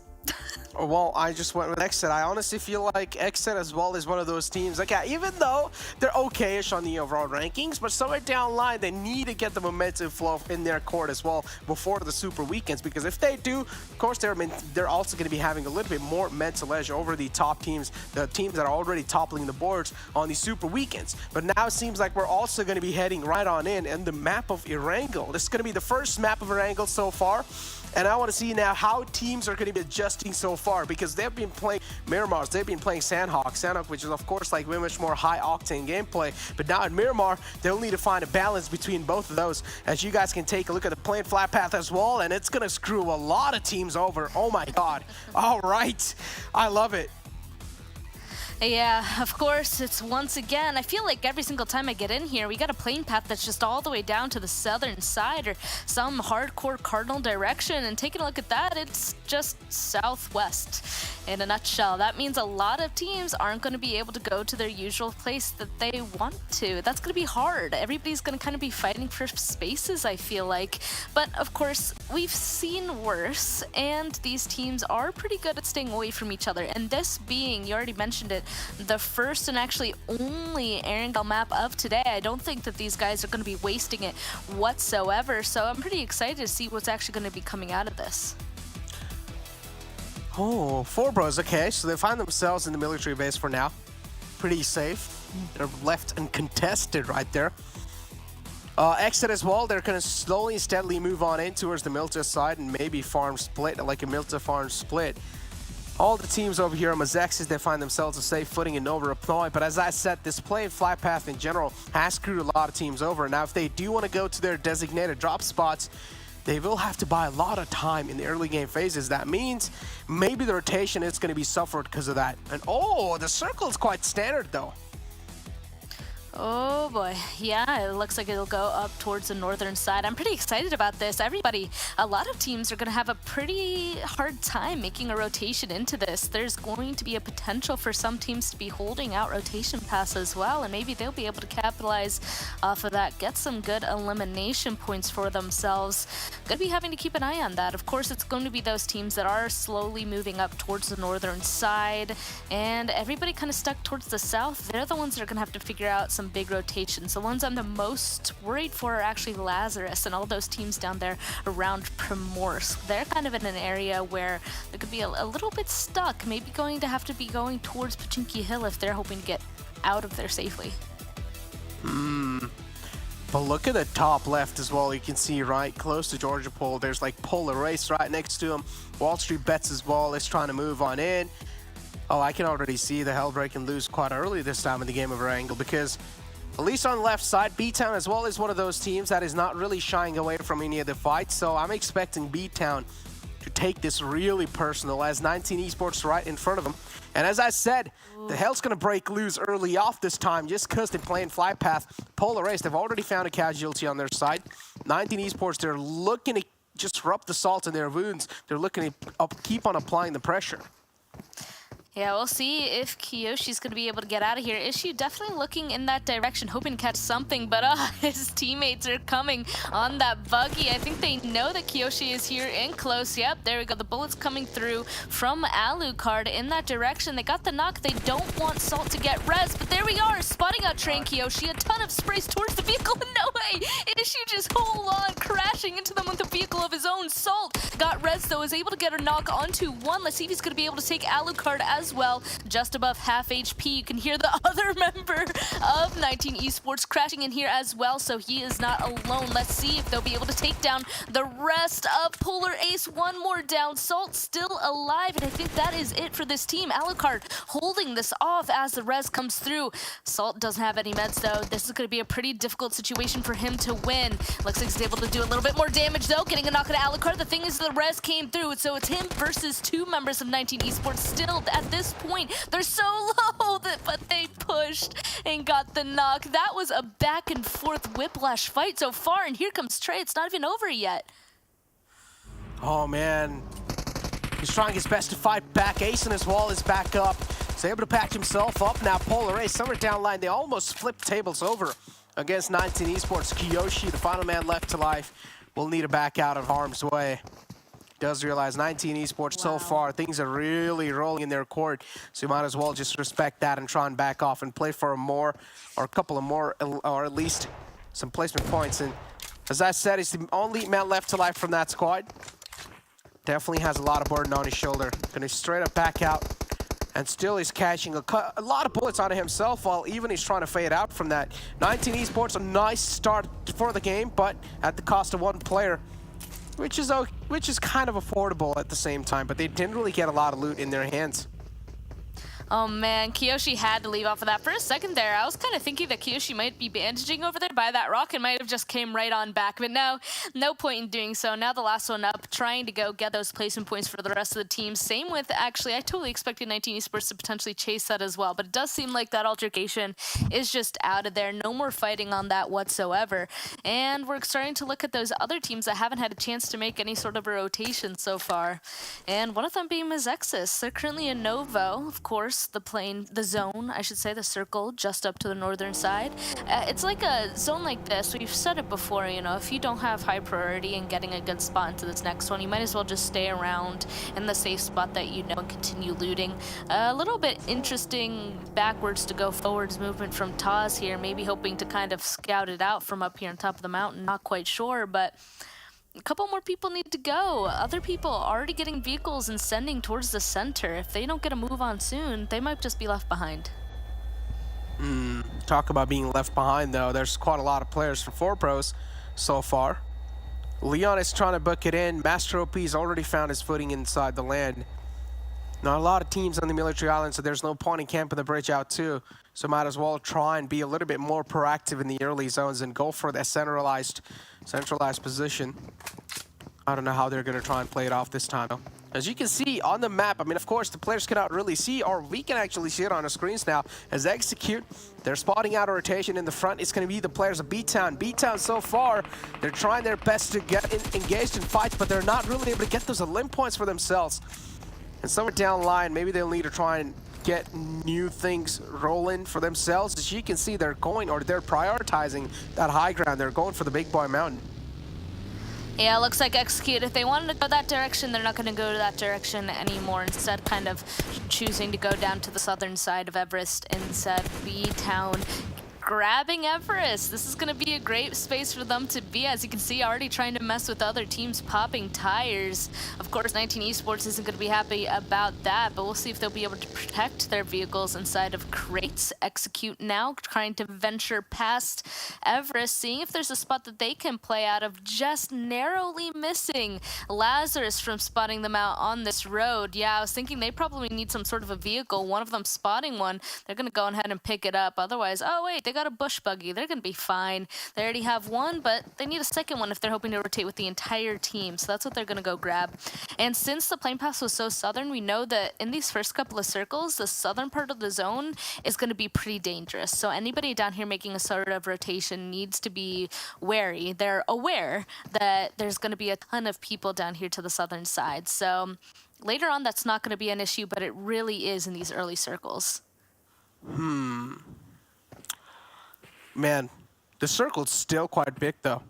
And all the teams at this point in time, they're just waiting for the next circle shift. Because, of course, the next circle shift is going to be the most crucial one, deciding all the teams' fate currently. And I like how XSET are playing this. I like how XSET are thinking this out as well. They have the potato hill control while they have another player in the front, which has to be kill switch. Even if things do go south for them, even if things are not really rolling on their court, they're just going to straight up send it with a 2-2 split. Personally love the way XSET are thinking this out. Polaris, the final man, is still alive. Kiyoshi, I don't think so. He has a lot of loot to work with as well because he instantly got contested with a lot of teams. As you can see on the map, look at the amount of teams that are near ruins, and this is insane.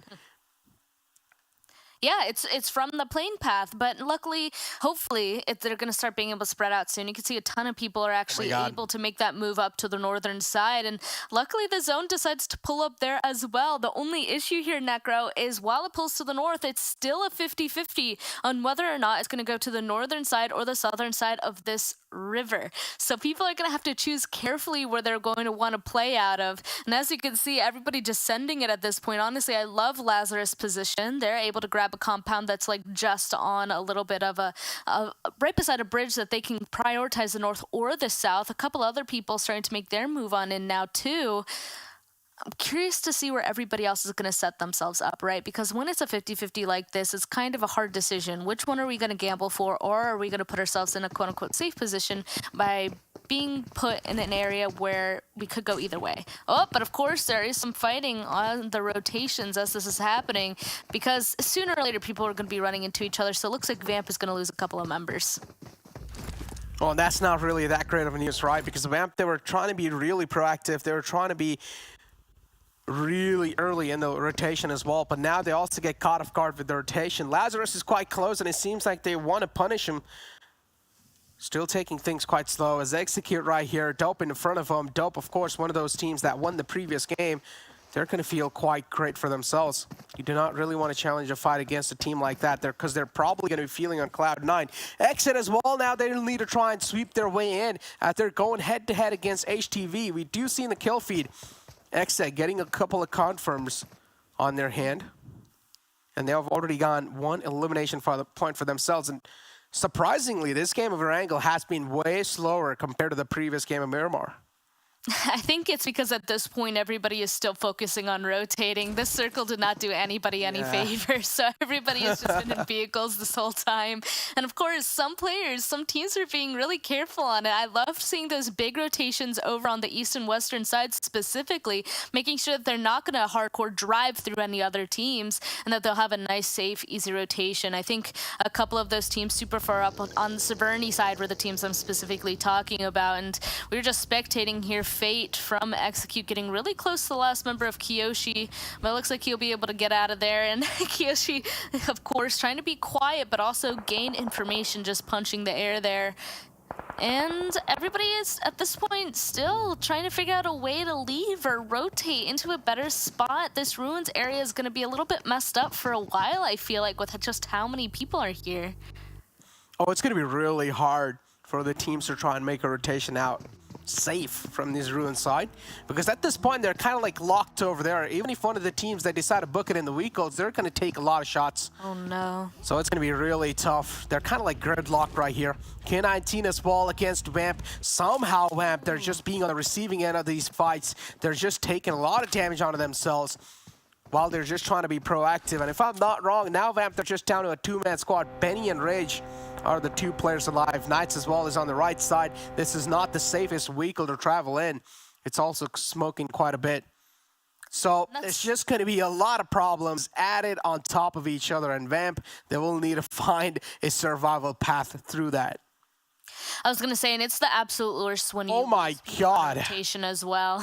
And yeah, the zone once again kind of hard shifting, pulling back down to the southern side. Yeah, everybody who tried to get ahead of the curve and make a rotation up on this northern side, they have to go right on back. This zone pulling back towards School Knights. Honestly, in a beautiful position to hold anybody out if they want to, but we'll see if they do that or if they prioritize getting in zone first themselves. 4 bros inside of Rozhawk. So far, that is the place to be HTV or even Mezexis inside of that school apartments area. We'll see where everybody else is going to try sending it into, but everybody is in vehicles. Look at all of those steering wheels. We know that there's going to be a lot of crashes and action happening very shortly because with a hard shift like this is really where people start to scramble, trying to grab any sort of land that they can. Looks like Execute, they're going to start traversing into Watertown where WallStreetBets are already set up. Even 24K up on top of this little watchtower here definitely called out to his team, hey, there's a team coming on our western side, and I don't like the looks of them. Let's try and set up and take them out. The other two up towards the northern side, definitely setting themselves up for a fight. Have to be careful because just look how many people are coming out of ruins, Necro. I mean, there's still going to be a lot of people moving. I'm sure we're going to see even more fights happening on these rotations. Oh, of course we are, because you can take a look at the map already, right? The edge lines are filled up with a lot of team. Boring Protocols right on the edge as well. Then you have Execute and WallStreetBets in the Water City.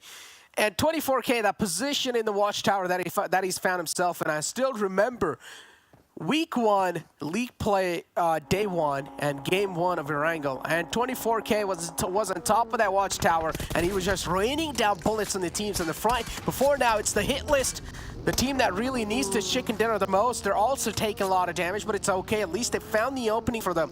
They've opened the fray up. They've also gotten one elimination point for themselves just to get rid of those early jitters in the game of Sanhok.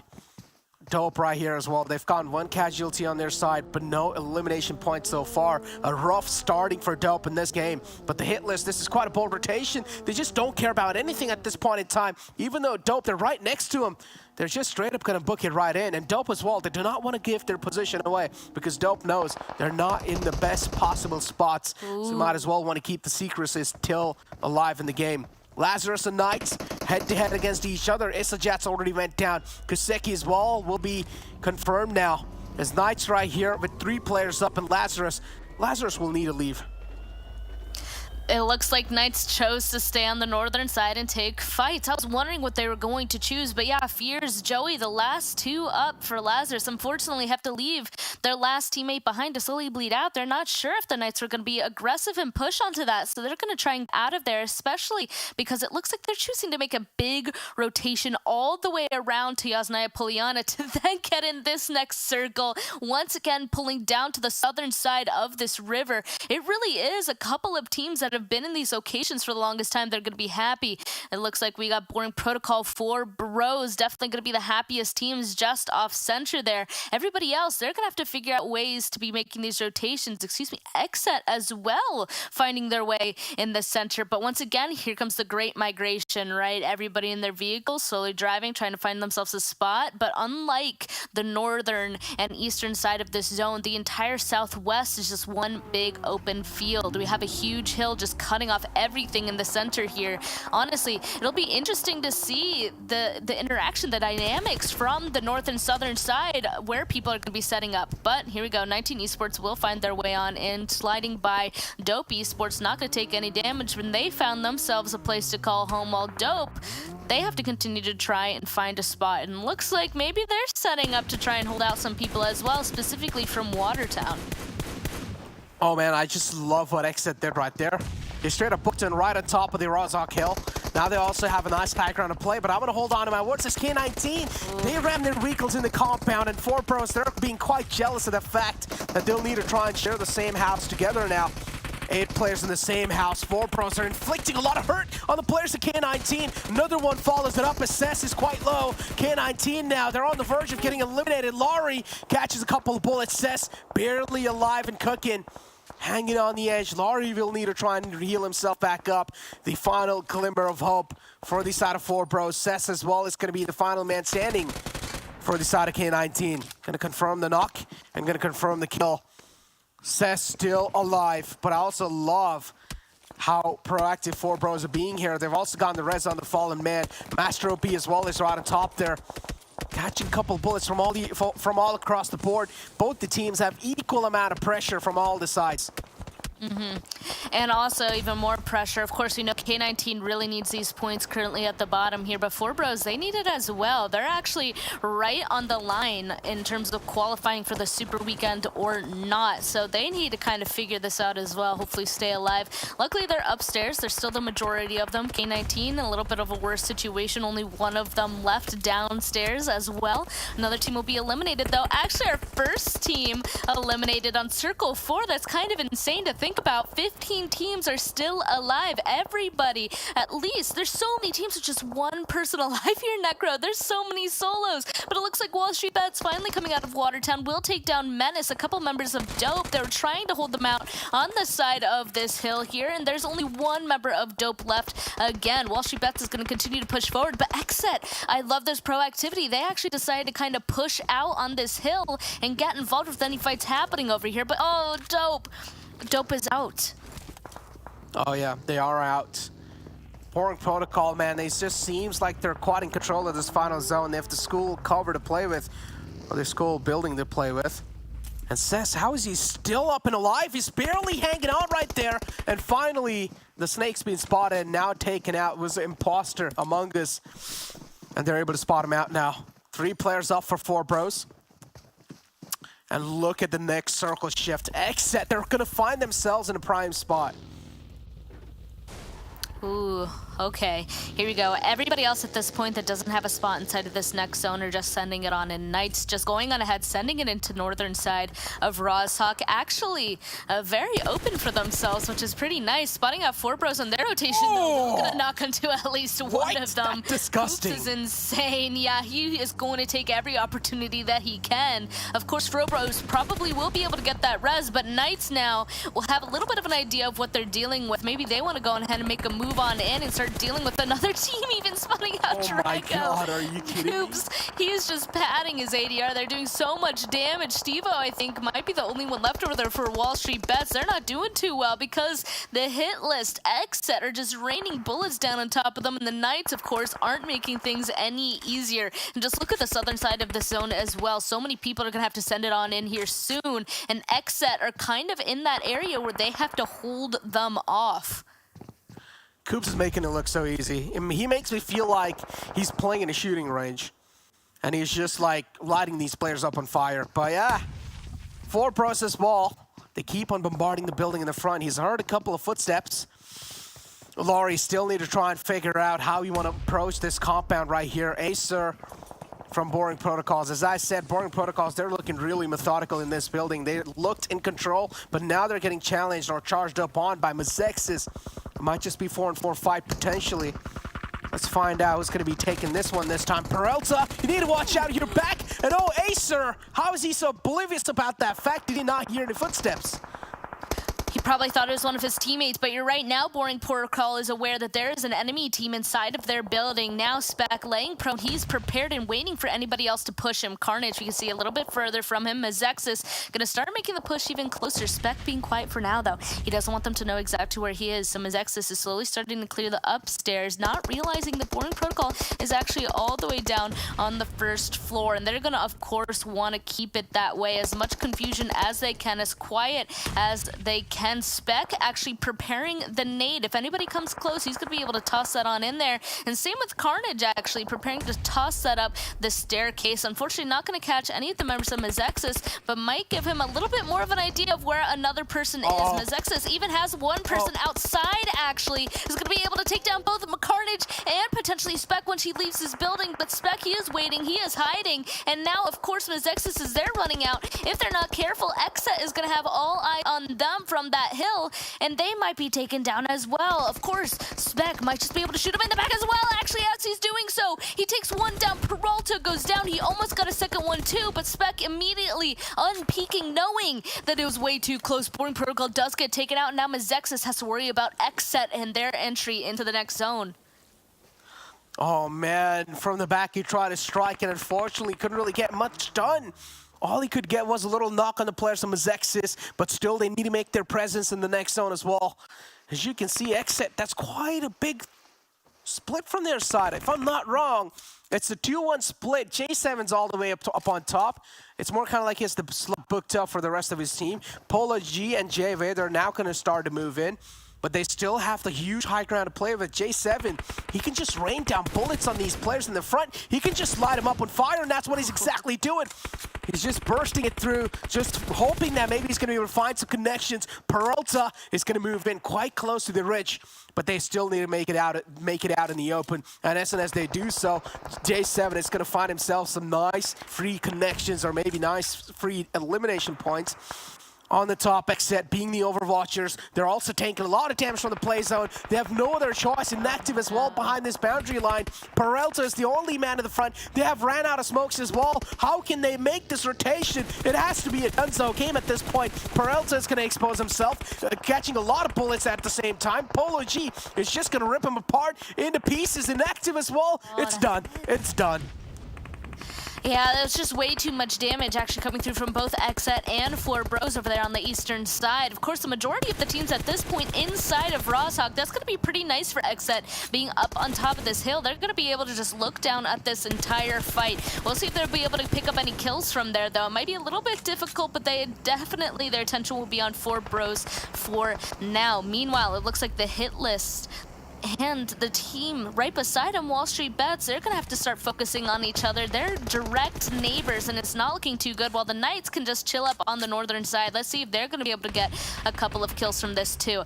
This point is just a waiting game with this next circle going to pop. People are waiting to see where it's going to go. Nobody's going to make a big, drastic change yet, but right when this pops, we're for sure going to see a next push. Oh, we are, and 4Bros as well. We do see on the kill feed, they're taking quite a lot of casualties. 2 players have already been taken down. It's all down to the final man alive. Hitlist in the front, one of the teams that's doing so great so far in the survival aspect of the game. XSET, they're trying to fight their way in. They're trying to sweep it in. Are they going to be able to do so? We might just see a Rozhok finish right here, but no, scratch that. The circle favors the lads of XSET. They find themselves in huge luck right now, as Drago or Stevo is quite low. Drago's right next to him. The smoke grenade's going to be the only last glimmer of hope for WallStreetBets right here. As soon as the smoke fades away, XSET, they're going to get a clear line of sight out from the top, right underneath them, and WallStreetBets, but that might just be it. WallStreetBets, though, honestly, they might be in a position to get a good amount of kills here, because the Hitlist, they have to make a push towards them, and so do the Knights. So we'll see if WallStreetBets are going to be able to successfully hold their position, or maybe Knights and the Hitlist are going to start fighting each other. We'll see, though. We can see the Hitlist starting to make their move. Knights as well. They were kind of touching their vehicles. I wonder if they're thinking of making a big rotation up towards XSET, but first they're waiting for the zone to get a little bit smaller. They don't want to go ahead and make any rash decisions just yet. Wait for the people to start fighting before they make a move on in. Let Blue Zone be on their heels as they start moving. If they move now, they could waste a potential opportunity. They want the Hitlist and WallStreetBets to be moving first. It's unfortunate, though, that they're on the fast closing side of the zone. Yeah. They're still being patient, though, trying to make something happen with these nades, but unfortunately, everybody is still just hunkered down and waiting. J-Way actually getting a knock and a flush into Iconic from the Hitlist. It's not looking too good from there, and Coops actually getting a trade onto J-Way as well. Of course, that's not going to really help them out because they need to go ahead and focus on the people right in front of them unless they're deciding to make a big rotation up this hill. Tenza starting to push through the smoke on foot while the others actually inside of the vehicle. Yeah, here we go. The big fights inside of the city as the Hitlist actually, they decide to push out and in a fight with the Knights. WallStreetBets are just waiting by to get involved too. Oh, they indeed are. Tensa's going to find himself in the front foot, just leading the entire pack as well. Knights, they're taking a lot of damage at the same time. Tensa realizes Stevo's pinned in that little bathroom area. It's going to lob in Molotov, making sure he's not really going to get charged up on by Tensa. Nice, they're trying to get the reset in. WallStreetBets in the front with 2 players up.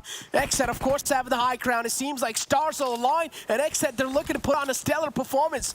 As WallStreetBets, they found themselves pretty much pinned here. They're being suffocated down to their own death. Smoke grenades aren't going to be the only glimmer of hope for them, the only last hope alive. And Tensa is going to charge on in. He finds the knock on to Stevo, also gets the confirmation. Knights, now it's a 3-on-3 situation as WallStreetBets, they have the final man alive, and he might just be the decider of these teams' fate. But Knights, they are in a world of trouble right now. Also playing from the high ground. XSET being the Overwatcher, pretty much being the gods right now. Just eyeing them down. Oh, have to be careful though. Polo G almost revealing himself to get knocked here from Tenza. You're right, that last member up from WallStreetBets though might be able to make something happen in that grabbing second place. So we'll have to wait and see. The only thing that could shut it down is if the Knights are able to spot him out, but it doesn't look like he's ready to move anytime soon. The Knights also realize that they're kind of stuck at this building for right now. I bet all 3 pairs of eyes are on this one building by the Knights. The Knights were previously on fire, making it all the way to here. Such harsh rotations. Well, XSET have been up on top of this hill this whole time, but even this next zone is favoring XSET as well, pulling a little bit more down to the southwestern side. So Knights have to move. Nice use of smokes. Coop's trying to make the push happen. Let's see if this last member of WallStreetBets might be able to make something happen. But you're right, spotted him out, realized, but Coops takes him down in XSET. This is the last fight.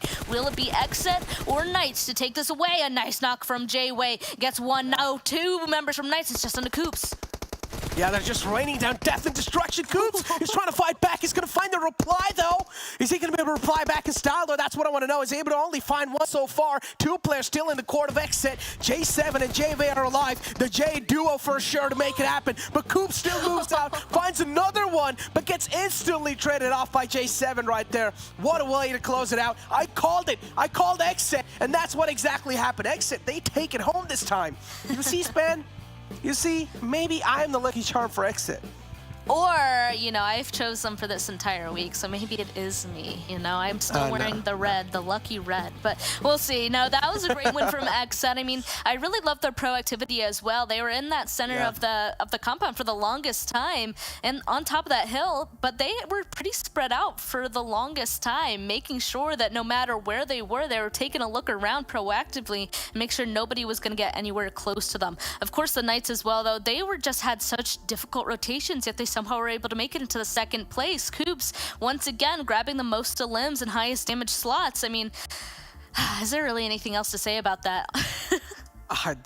There's legit nothing. I mean, we saw Coops just doing so much for his team, but unfortunately, Knights, they just get ruled out in the end by the zone. The zone was just not in their court for a really long time. It was just not favoring them anywhere. But XSET, that golden rotation, that high-risk, high-reward rotation right there, it paid off for them. But it seems like, Span, that's going to be it from our side, and it's my time to take a leave as well. But don't go anywhere. We're going to be right back after a short break.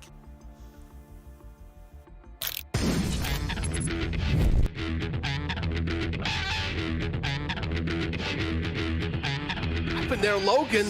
Oh, this man's definitely got nerves of steel without a doubt. Logan's also taking a lot of shots from the back. The sound sense not present for him. There we go. HTV's on their hit list. Here comes the push. What? The Rams, the Winkle, that pops him out. That pops the enemy man like popcorn. 3 up. That's pretty solid. This might be one of their better games here this evening, but it's Boom. We saw yesterday, Boom putting in a ton of work with Util. Gonna be tossing a volley over the hill. Midnight with the M4. Getting connected on right there. That's just one for Nerd Eye.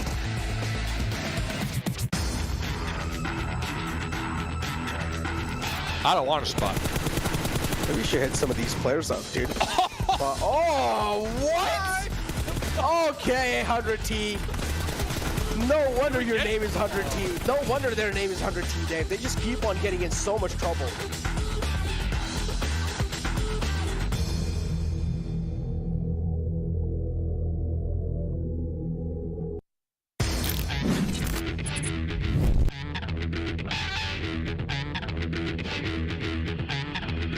Just try to keep up, maintain. Even 2 points this game, in my eyes, will help them maintain.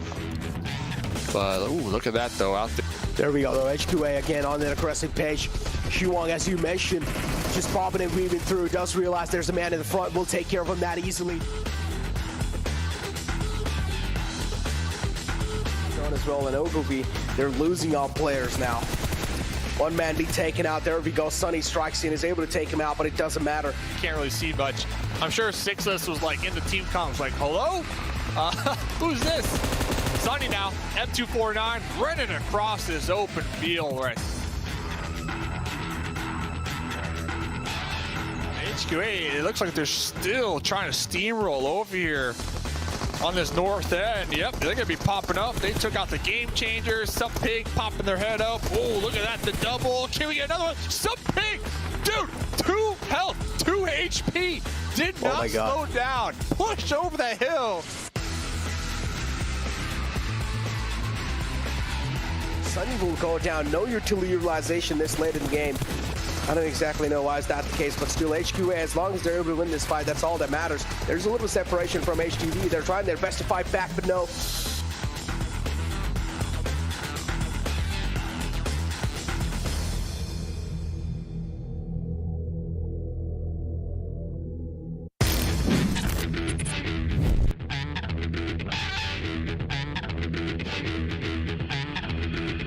Threat. And Ogilvy will be able to pop off. If Jason's being taken care of, and Ogilvy as well will pretty much crumble down. So Jason's kind of like the star player for that team. Mute, taken down quite low with that nade. But here comes the push from Bolty. He spots out the toes, and that's all he needs. Looking to capitalize on that fact, but again, Third Eye is one of those teams that is right on the bottom of the board. And if they are able to wipe out Lotus, they're definitely going to make a huge statement. Grenade, yup, cooked to perfection. And well, there you go. Jazz finds an opening right over there. Lotus, somewhere down line, the struggle clearly seen. Salt, the kill leader right there. And well, it's just Jazz, the man's looking unstoppable. He's looking like the unstoppable force of nature. And Third Eye. G3 though, I want to see Jazz just let that thing rip, that light machine gun, especially in this situation. Oh, here it is, up close and personal. See ya. The MG3.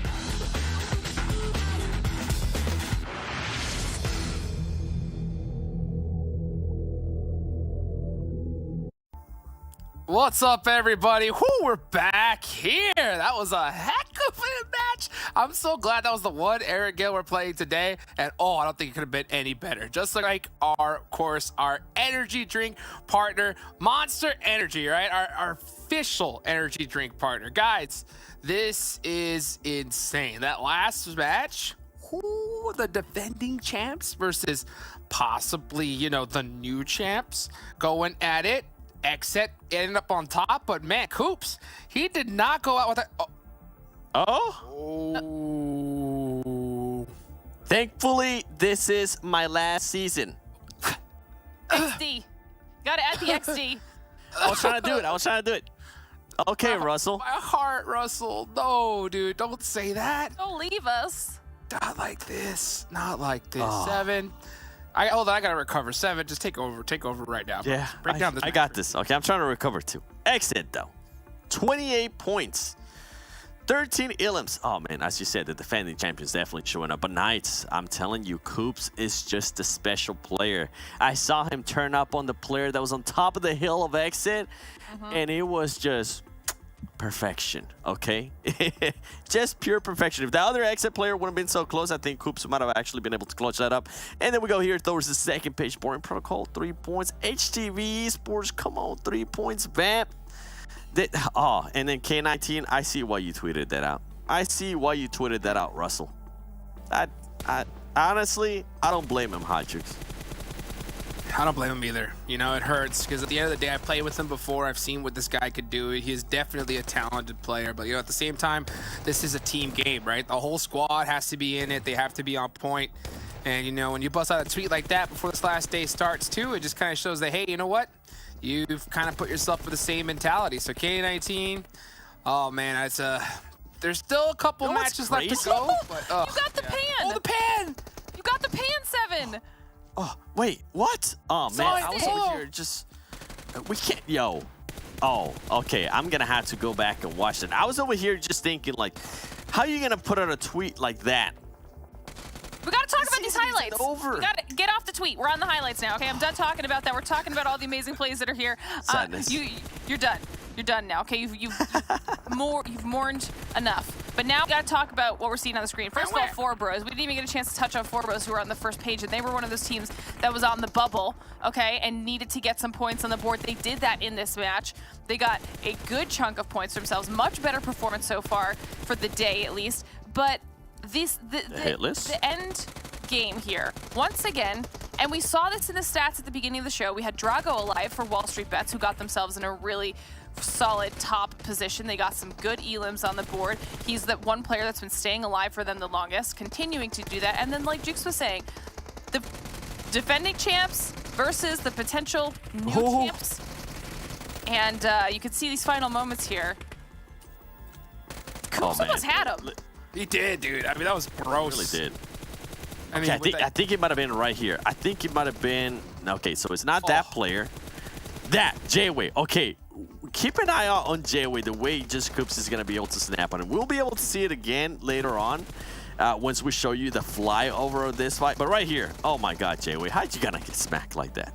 Right, if it wouldn't have been for J7 being right there, I honestly think Coops Glitter would have won that fight. And we can see here the top damage from all these teams.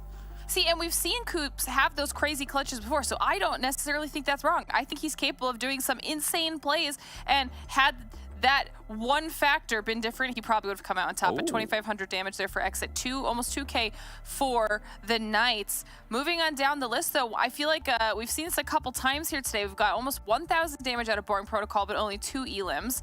But this is what I'm talking about, 4 bros, 6 elims. That's what they need to do. To be fair, this is that one map we talked about it. Everybody should know how to do their best on this map, so it does make it that much harder when you're going up against all of the monstrous teams that we have in this lobby. But we even had the hit list up there, 7. Yes.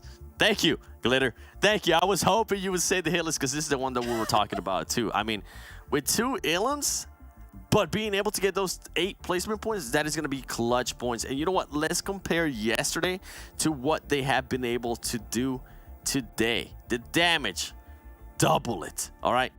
Almost. You know what? I'm going to call it double it.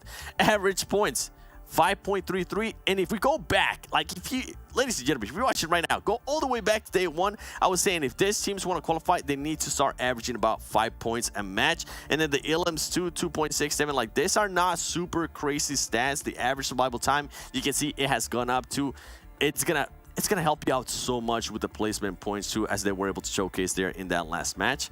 And I'm hoping, Hitlist, I'm hoping you'll make it even closer for us here as we go to the final games of the day. Man, I was about to say, I don't know if that's enough, though. I don't know if that match was it. I mean, I think it's going to come down to the final matches here for the Hitlist. About to see the overall here in a little bit. But first, of course, let's just, play that flyover that last fight once again. XSET there going up against the Knights. It was just so beautiful. And you know what? I'm not going to lie. I think if Coops didn't have that UMP there, right? Not the fact that it was just J7. If he didn't use that UMP at the end and didn't have to reload, I still think he would have bad beat J7. That's how insane this guy is. Like, literally, you peek for even a couple seconds, and he's popping them heads. So I think that J7 just timed that one perfectly to catch him during a reload to be able to get that play done. Yes and no, because with the way Coops was able to smack Polo with the M4, and he was able to smack J-Way there too, and the way that the UMP has been so OP in PUBG Mobile recently, I don't want to put the blame on that. I think it came down to timing. Thank you. Yes. Thank you. That's what I wanted to see again. Polo, you know what? That's right, Polo. Thank you. I finally got what I wanted, Glitter. I'm proud of you. Okay, I'm proud that you got what you want. Oh, but okay, we're looking at the XSET team stats, and I wanted to see what this was going to be because I think we've now gotten used to Killswitch being on top, Polo being on top. This time it's Jay, and this is what I'm loving that we're seeing for the new trend of X, is that they're almost rotating who is the player that's really carrying for a specific match. 6 elims onto Jay, 4 knocks. I mean, this is a solid performance, and then across the board, everybody was really pulling their weight. So this type of consistency out of all of the players of XSET is massive, because I think we've called out J7 here and there, we've called out Jay here and there, and they were not at the bottom for those stats this time around. Especially with J7, I think the improvement that he has had from what we have seen before, it has helped his team out immensely, and hopefully he can continue on those kind of performances. And you know what, talking about players, talking about improvements, I do want to see the top 3 players for today. Oh, okay. Yo, listen, I was not expecting that. I was not expecting to see Tensa there. I was expecting to see Coop, especially what after I just saw. But Tensa, this is a great surprise, and this gets me even more hyped up for the next Super Weekend, because It's like a puzzle piece, Glitter.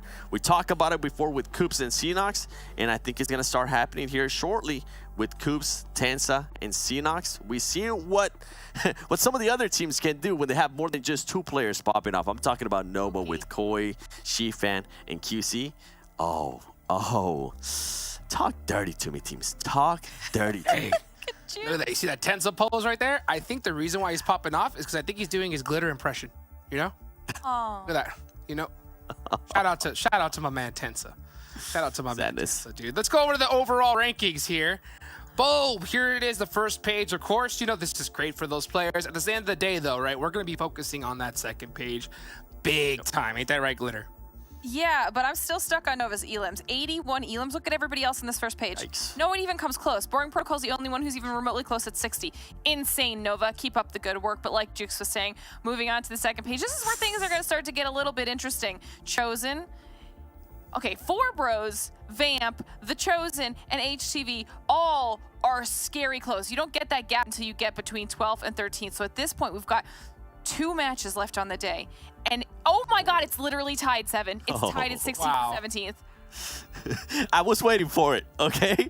I was waiting for it because this is what it comes down to. I mean, and keep in mind, HTV, luckily for them, they have 1 match less played than the Hitlist, Execute, BTOWN. I'm not even going to mention K19 unless they show something insane here in this next game. But with HTV having that advantage, I think it's going to put even more pressure on the Hitlist. Luckily, the Hitlist was able to perform in some kind of way during that last match. But now it's just going to become a nail-biter. And we see some of these teams kind of crumble under the pressure. Some of the teams actually excel on the pressure. I'm talking about W2D3 Esports. Oh, I can't wait. It's a Miramar or Sanhok the next one? I can't remember. Going to Miramar, I believe. Oh. Right, so it's going to be both Sanhok. coming up. I'm just ready for it. You know what, Jukes? What's up? You know what? We were talking about this earlier. Some of the curses, you know. Sute even mentioned it. He wanted to see a versus between himself and Glitter. So why don't we give him what he asked for? Oh my gosh! Just curse power on the curse power. Just LOL. Makes total sense, dude. Faith in team. He's trying. Fans. Oh my. Curse reversal, big time. I like it. Sute, huh? The Uno reverse card is in full effect with Glitter. All right, guys, thank you so much. Still 2 matches here left to go. Let's go ahead and bring in our casters here for this one. And, you know, I think it's chicken dinner time here, especially for a squad like K19. It's crazy to say they can still make it, but it has to be a chicken dinner right here, right now, or they are done for it. What do you think about that, Zute? Tell me. Tell them. I got to go. See ya. Yeah, I'll see ya, Hot Jukes. Well, K19, they're not gonna be making it, and then they're gonna miss 2 super weekends. We're pretty much done. I mean, I think they're pretty much done. As we hop into Miramar span, I still can't get over that graphic, that head-to-head, absolutely beautiful. I was just focused on the nope. I didn't even get to read everything. I definitely am gonna need to go back and re-look at it once again. It's like I'm kind of it's like Lauren Glitter with the absolute just amazing ability to choose people, and then you cursing people. I don't even know what to say. I'm so sorry, Zute, as I have to say. Yeah, I mean, the worst part is, like, I'm making my picks or analysis off of, you know, historical data. You know, like the hit list do well in Sanhok. I pick them. They don't do well in Sanhok. Lazarus did well last super weekend. I picked them. They don't do well this week. Like, give me a break. Like, I don't know. I don't know what I'm doing wrong. Like, it's at this point, I've just accepted the fact it is how it is. But going on to this Miramar match, the second to last match of the day, we only got 1 more after this. And we saw it on the overall leaderboards. You know, everyone's, or not everyone, but teams are definitely fighting for that top 16. Right now, 16th and 17th. Completely tied in points. And the points below and above that, extremely close as we get a very, very northeastern circle. And Hotjukes asked me about K19. I'm not going to say anything, but that circle, you know, does favor K19 right now. Okay. You know, just keep a couple of the other teams out of your mouth, you know? Like, don't say the hit list, don't say... Okay, but anyway, you're right. That looks great for K19. I mean, their drop is usually at Lazarus. This is the first circle that I feel like has actually gone up there for this entire weekend. So they're probably going to be very happy about that. I mean, they're going to be able to get first priority wherever they want to go. So it'll be interesting where they're going to choose. I have a feeling it's probably going to be around that junkyard area. And everybody else, they're going to have to kind of get used to this. We haven't seen it over here in quite a while, but it might be explosive just as Menace getting a beautiful knock on a Zifon there. Nova's not going to be happy about that. A big fight happening down here in Puerto. This is usually where these teams drop down here. We haven't seen yet an altercation like this, though. That was a great way to intro into this fight. Just a grenade explosion right off the bat, and one of the Nova players knocked. But Nova gets a quick trade and confirmation in return. It's now down to a 3v3 situation. Nova keeping one player in the far back on top of the hill. So we have QZ on the close range. We know how deadly this player is when it comes to close range fights, and Koi also. I don't know where the third player of Dope is. I think the third... Oh, I see on the minimap. Third player of Dope is further away, but this fight's going to start going out right now. QZ with the Molotov and the pre-fire. No connections just yet. Nope, and it looks like Flash is going to play this a little bit carefully, taking a little bit slow, but unfortunately he dropped in QZ. He's going to all-out push on that, but no way! His teammate is there to help him out. A big explosion, and of course some bullets to take down one. Almost taking down Koi as well, but he's going to back off at half HP. We can see his last teammate super far over on the western side of that mini-map, so he's too far away to help out his teammate just yet. So Koi, he has to play this really carefully. I mean, luckily it looks like only the Flash is getting really close up here, but still having to pause to heal really shortly before his teammate Menace is going to be able to help out as well. I love that bait by Flash. He stood his ground and fought a little bit and made it convincing enough that it was just him. So with that, when he fell back, I think the Nova players thought they had the advantage because he definitely turned his back and it looked like it was in a full retreat, but it was a bait. The other supporting player was there, but now Kindness from far range with the M4. I wonder what kind of scope he used for that knock. There's a chance it was maybe even just a red dot. Koi taking some shots, misses the burst, takes a little bit of damage. He has no meds left. He's going to back up as Menace tries to get closer to take that engagement with Koi. We're down to a 2v2. Oh! Oh! No way! Oh man, okay, looks like Koi's gonna lose that one. Menace succeeds. It's down to just Menace and Pan though. Kindness kind of having to wait in his own ground now, knowing that there's somebody directly below him. I'm sure that his teammate is going to be coming and joining him shortly as well, and that's just not going to put Kindness in a great spot. But of course, he's rather take the fight now before it's going to be a 2v1. So he's just testing the waters right there. And here we go, the push actually happening. Kindness, unfortunately, taking the damage there. Pan still completely fine. He's going to start pushing forward. Unfortunately, he goes into the wrong room there, but he's waiting for his teammate to get any closer. You can see him just trying to cross the road. Oh, misses. Yeah, he was trying to get on that ledge right there, doing that window trick, but moves a little bit too much. But the thing is, I like what Pan is doing here. He's applying a lot of pressure, so it allows for his teammate to run up to help, but Kindness knows this is happening. So Kindness is going to go aggressive instead and catches Pan just as he enters the door. And now it's a 1v1. And Menace, I don't think Menace ever got any meds. Yeah, he's down to 1 HP. This is Kindness. He's about to get a 4K onto the Dope team. All four. Half HP versus 1 HP. Menace is boosting up or bandaging as well. Look at this standoff. Both players just bandaging because that's all they got left. But of course, Kindness will heal up more than Menace. Menace with a level 1 vest, almost shredded. Kindness with no vest but a level 3 helmet. UMP versus M4. Advantage goes over to Kindness for sure. As Menace peeks over and Kindness, he gets the 4K. Nova will continue this match, but with only one player, but they started off with at least 4 points. A little bit of a celebration shoot at the end there. That was a nice 4K, you're right. And unfortunately, I mean, at this point, luckily, Dope is far enough up there where they're going to be safe, and they need to be making it to this next Super Weekend. But of course, it's not a good feeling, especially in the only Miramar, the last Miramar of today, second last game. So we'll see now, though.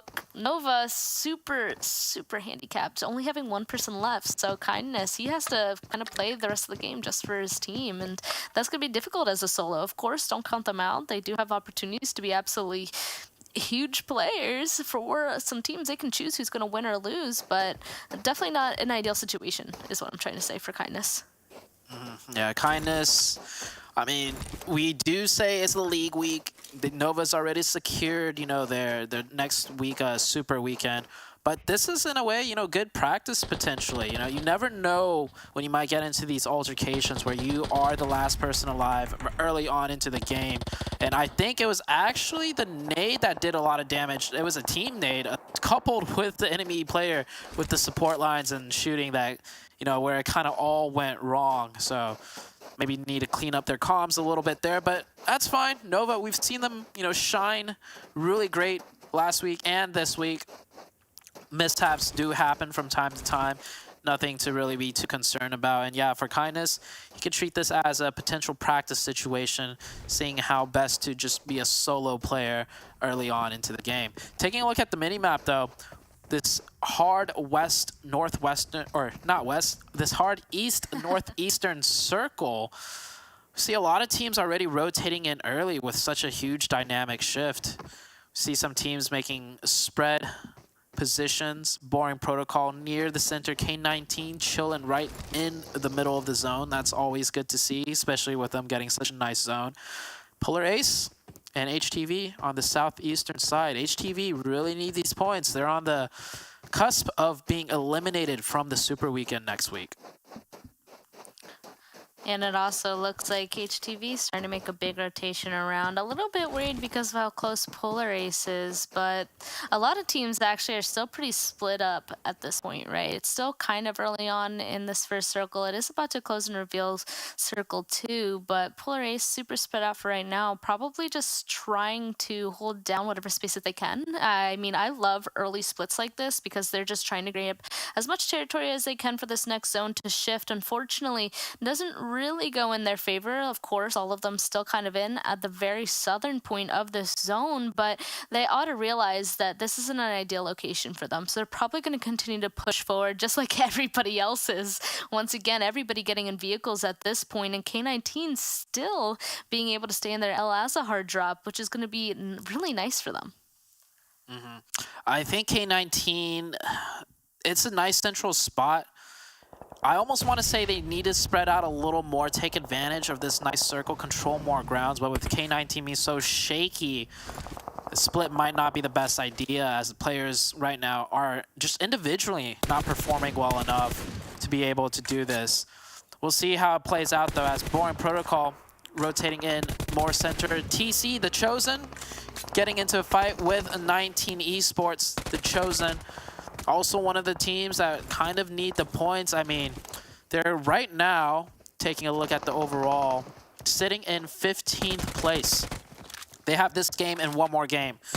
So they are potentially being eliminated from the Super Weekend 2, as Opa does get confirmed and eliminated. But TC Gotcha, with a nice Overwatch angle, he should be able to lay in a lot of damage. He's backing up, however. I think he realizes doesn't want to get third party potentially. Gotcha, a little bit of a lack of confidence, I almost want to say, because he does have a timing and an opportunity to pick up some points for his teammates, but understandable now that they're down to 3 and he's the sole player on that northern hillside.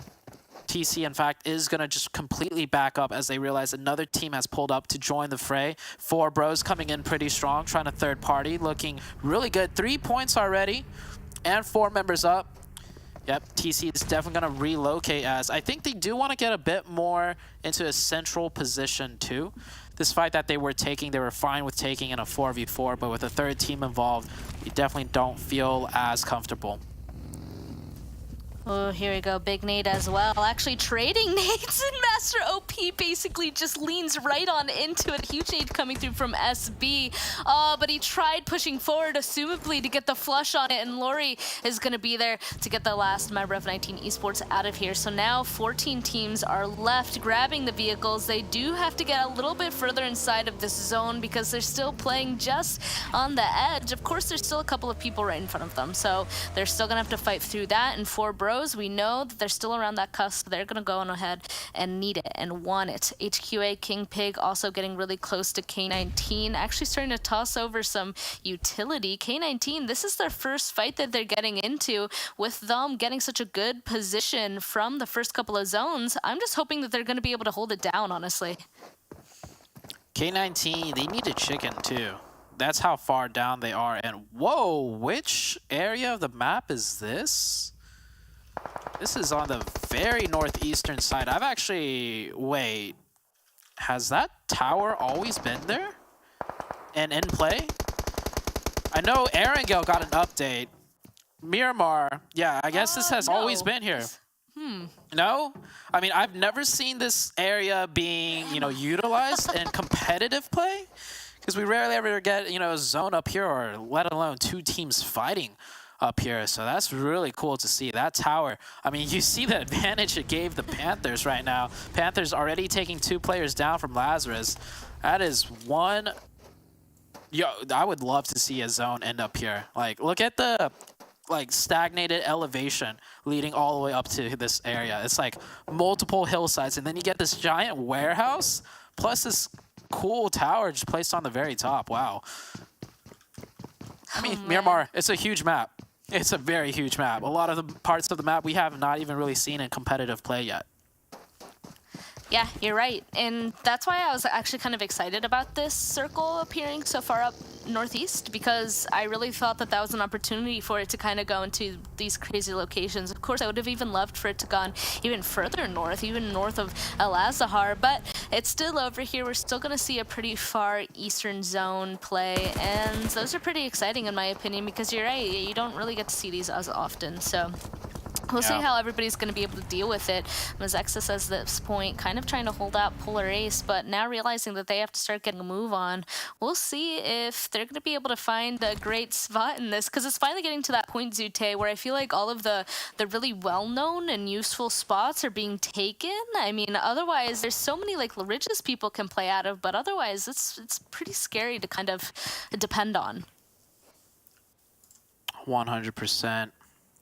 HTV on the southern side, the southern edge. Right now, the update with the circle is that now it's XSET playing a huge 1-1-1 split, taking up pretty much almost like 70% of the zone. And then the edges of the circle, of course, are getting more and more congested on the western side as the circle keeps on shifting to the east. The Chosen down to 2 players now. They disengaged earlier to try and find a better position in the circle. Now they just end up finding themselves on the edge again. Mezexis and Polar Ace getting into an altercation. Polar Ace, that's 2 players down for them already. Mezexis looking really good. Just really dominating Polar Ace, but a nice trade by Blinky to try and maintain some leverage in the fight. Unfortunately, he got re-knocked back, though. Trey approaching. He's going to be able to get that knock, but super low. He needs to heal as fast as possible before another push happens, but it looks like it's down to a 1v1 kind of a situation here. You hear going for the reses, though. That means Mezexis is going to have a little bit of an advantage because he's going to be able to get 2 people up, a 1v2, and of course the other person's going to start going for another res unless this nades just put an end to it all. Will it do it? Oh man, it does actually get a re-knock onto Yi here, but he had already gotten the res onto Taz. It does look like he gets a flush onto one of the Polar Ace members. Trey going for the res as well. This might just be a 2v2, but Trey, he's going to try and push forward to end it. Trey with a touchdown nade right there. Beautiful nade. If that nade did not connect, it'd be 3 Mezexis up while he still tries to get that revive. So completely turns the fight back to a 50-50, 2v2 situation. Zone has shifted very close by, so they're not under too much pressure to make a move on. But Trey will get this kind of advantage over here on this cliff side as they try and stay alive using the smokes, but the smoke's not blooming enough, and that's a mistake right there, completely forgetting that the Polar Ace team is here. 2v1 now. TC's close by. They should try to look to third party this. But out they go. All I have to say is Trey pulling up for his team. I feel like Trey really won that for his team there. Of course, only 2 of them left alive. Luckily, the zone is going to be pretty nice, pulling right above them, though. So they don't have too far to go and how to make rotation, but the Chosen will appear. Gaji getting a knock and the flush and Acronix immediately. Let's see if Trey's going to be able to do his magic once again for Polar Ace, or if this is going to be the end of the road for them. Well, Trey's got some hard cover to hide behind. A little bit conspicuous, though, as it is just one shack. Kind of gives TC a decent idea of where this player might be, but another third party coming in from behind. It's actually HTV trying to wrap in on the south side, and TC getting done unto them what they just tried to do to Polar Ace, and that is TC taken out. They only managed to get 2 points that match. It's something, but they're definitely not feeling too comfortable with their overall points as the circle is starting to close. Teams are starting to congest once again. Circle, by the way, more to the east once again. Yeah, I'm loving it. I'm loving this dynamics of this terrain. It's like super high over on the western side, then goes all the way to the low side on the east. I mean, it's going to be interesting to see who kind of camps out where here. XSET kind of being up on top of the hill. Looks like they're in a little bit of trouble. And even 4 Bros being on the upper land, they're taking a look down towards HTV, kind of stuck down below in this bowl. This road really kind of being that half and half point between that high ground and low ground. We'll have to keep an eye on it and what exactly happens from there. But it looks like XSET still being able to survive, still 3 up, and chasing off Lazarus in the meantime. They just took a big fight up here. They still have to worry about behind them because a lot more teams are still coming in that direction, actually. Yeah, XSET, they had prime positioning this entire game pretty much going into the third circle. And I respect them playing that huge split, but you see Killswitch did manage to get eliminated due to that big split. But this is the league week, so practice is always good. XSET still strong with 3, with a lot of options to play from depending on where the next circle goes to. As we do bring up on the mini-map, Panthers coming in from the northern side with 7 points in elimination. Make that 8. I love the way the Panthers play. They are not a team that is worried about getting positioning in the circle. They will always maintain and fight their way in from the edge. And I just love the fact that they could do it over and over again so well, just controlling everything. The circle goes further to the south. K19, another team with 4 players alive. We'll see what they could do here. 4 Bros getting gifted that zone on the southern side. I'd be a little bit scared about HTV still being on my southern side, though. Before Bros, I mean, there's so many ridges right in that area that I'm sure that they're fine. I was saying that I absolutely love what the Panthers are doing because they're so split, yet still getting so many kills that seeing this next zone shift, I'm really curious to see how they're going to take it, basically, because it's going to be a pretty difficult cross, in all honesty. This northern side, like right above 4 Bros, is going to be absolutely filled with everybody on the edge right here. One of these fights with BOP, Boring Protocol, HQA, whoever is going to win this, they're going to start pushing into that open area. And of course, they're going to have to stare down K19 as well. So we'll see what happens. HQA being in the center, though, it ought to not feel good. Yeah, K19 starting to make a move here. King Pig defending. Russell goes down and gets confirmed. Sess coming in from the off angle. It's a good trade. But K19 ultimately will lose a single player, and they need every single player up possible to secure as many points, and if not, get the chicken dinner. Juancho coming in, gets the confirmation. This should be an easy cleanup for K19, but they got the Boring Protocol team that's going to be running into them right afterwards. And great nade by Juancho. This is looking okay right now for K19 as they try and rotate their way into the northern edge of the zone. Uh-oh. And here's the Panthers. We're waiting to see how they're going to get in, and it looks like it's going to start off with wiping WallStreetBets. Drago just unfortunately cannot hold it down.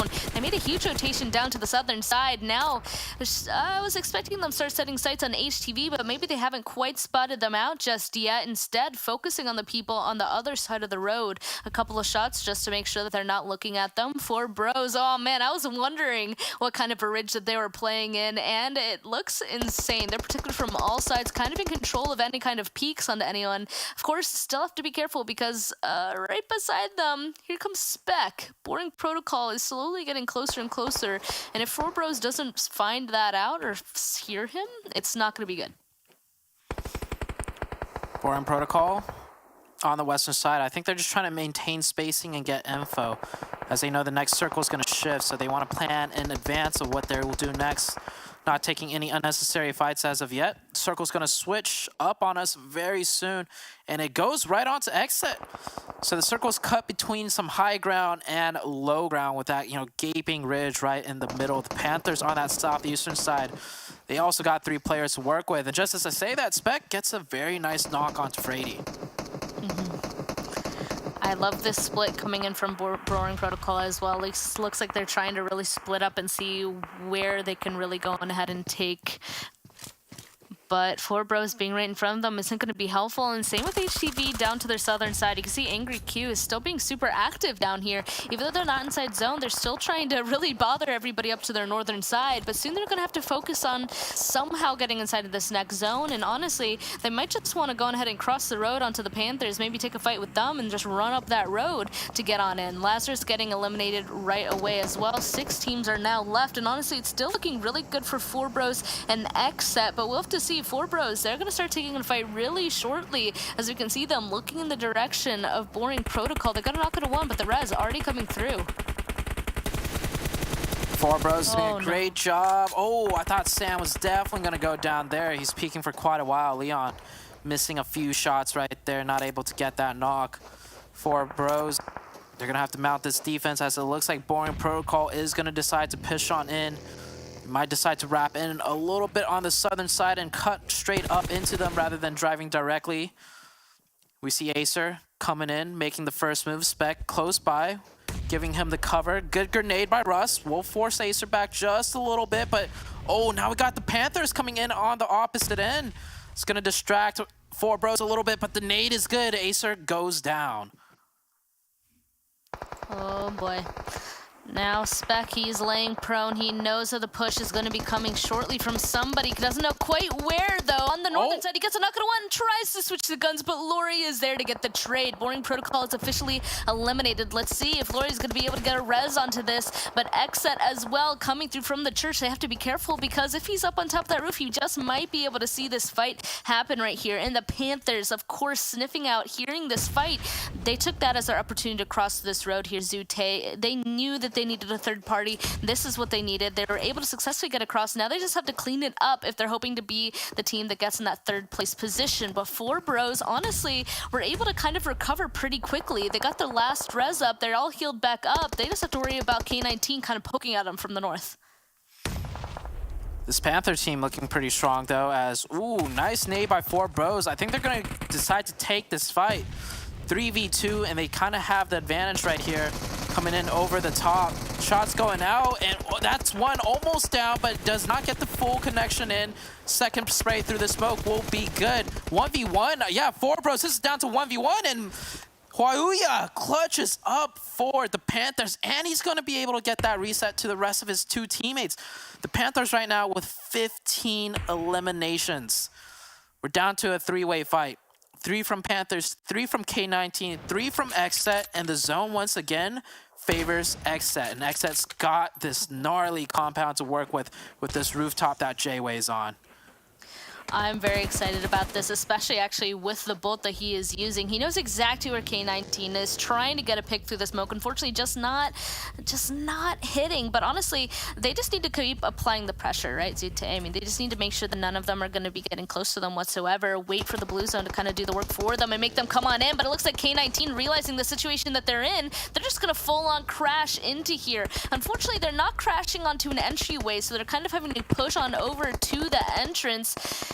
and it doesn't look like they're taking it any further from there. The Panthers doing the same thing on the other side, but Polo G, he is effectively holding them out, and the Panthers will be the next team out. Valak, he is starting to try and join the fight. K19 fully pushing into the church, but unfortunately Valak is too late. It's a 2v3 at this point. Let's see if XSET's going to be able to take out K19, but they're now fully inside of the church to take this fight. They just are waiting for the push to happen.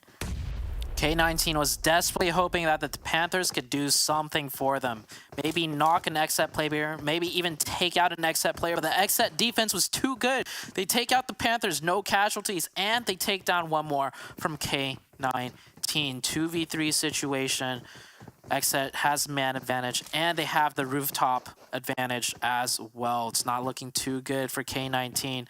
XSET can drop down on top of K19 at the most opportune time. We got Cess and Juancho left for K19. I want to say if one of these players can clutch up, we might see a 2v3, but honestly, we haven't seen too much out of K19. This will be their defining, shining moment. XSET, though, have been playing so good. They're not going to give this one away for free.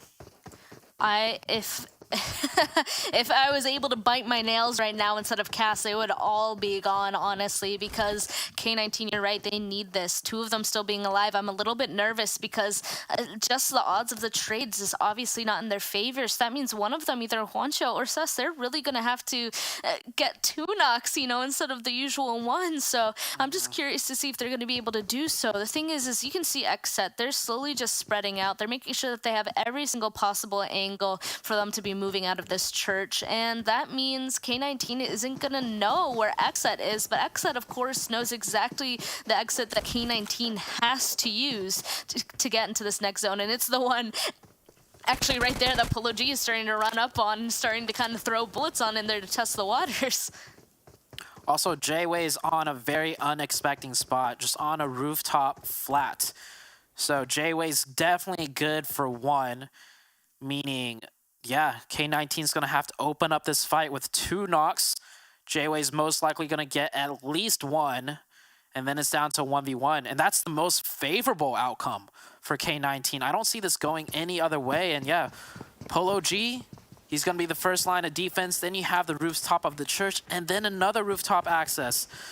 So K19, they have their work cut out for them. We'll see what happens. Blue Zone's closing very ever so slowly. I'm so nervous. Here we go. Now the blue zone is coming. XSET, they know that all they have to do is wait for the blue zone to do the work for them. K19, though, they're not taking the opportunity to go out through the door just yet. Looks like Cess, unfortunately, is going to take a little bit of damage here. J-Way, though, starting to prep those nades. They have a beautiful window right, actually, to try and do damage, but they're hiding for right now. I'm kind of curious as to what their plan is, as that nade is just beautiful. It gets a knock on 1. Juancho, at this point, he's proned up there, but I'm not quite sure what he's going to be able to do, and because of that, he actually just goes out to blue zone. He doesn't want to give a point to XSET, but that is a definite success for XSET, getting their second chicken dinner of today, if I'm not mistaken. Yeah, I mean, good job to XSET, but K19, I don't understand. Like, you guys need points. It does not matter if you deny points from XSET. Like, you have 2 players left. Make an attempt to maybe get 1 more elimination point. Like, I understand they're not going to win, right? They're going to lose that 99.9% of the time. But it's like making an attempt to at least gain 1 more point because they need every point they could get to qualify. So the fact that they didn't do anything and just sat in the church completely boggles my mind. Like, maybe they thought there was a 3rd team still alive the entire time, and they're trying to secure that placement onto 2nd place. But that'd be the only, you know, excuse I have for them. But otherwise, I'm kind of disappointed to see how K19 played that one out. I'm very surprised as well. Like, I would have tried to do something, but unfortunately they couldn't do anything there, and we're going to throw it on over to a break before the analysts are going to be able to break it down even more. So don't go anywhere, y'all.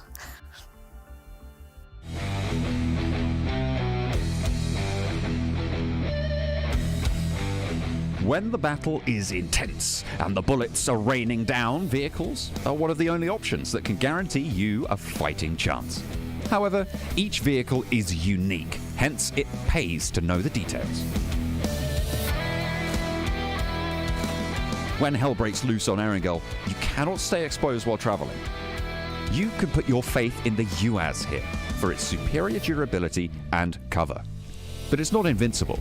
If you blow even one of its rear tires, it goes from an asset to a liability in an instant.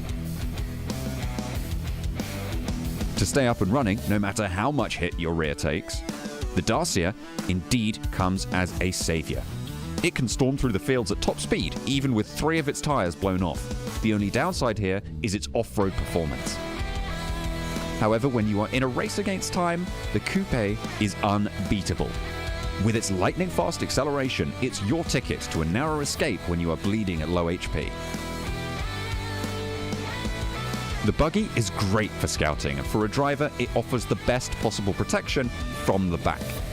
But the same cannot be said for the passenger. But PUBG Mobile offers even more choices apart from the ones we covered. Which one will you choose for your next trip to the safe zone?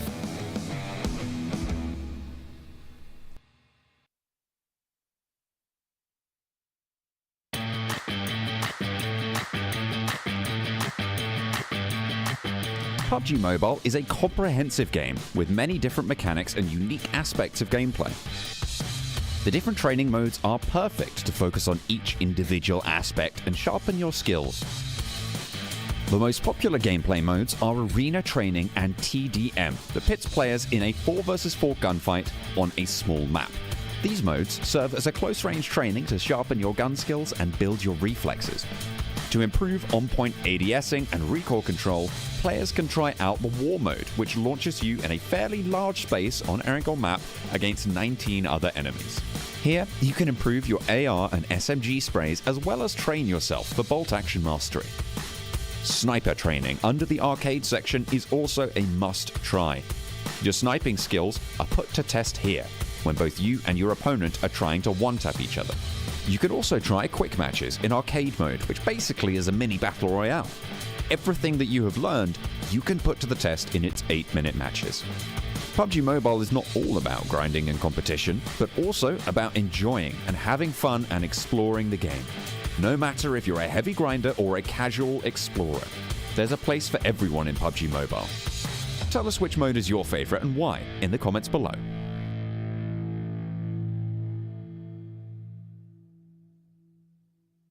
Listen, I like you. What's up, everybody? Welcome back, man. XSET getting that big chicken dinner right there. That is 2 in a row for them. First off, of course, I gotta give a big thank you to Monster Energy, our official energy drink partner.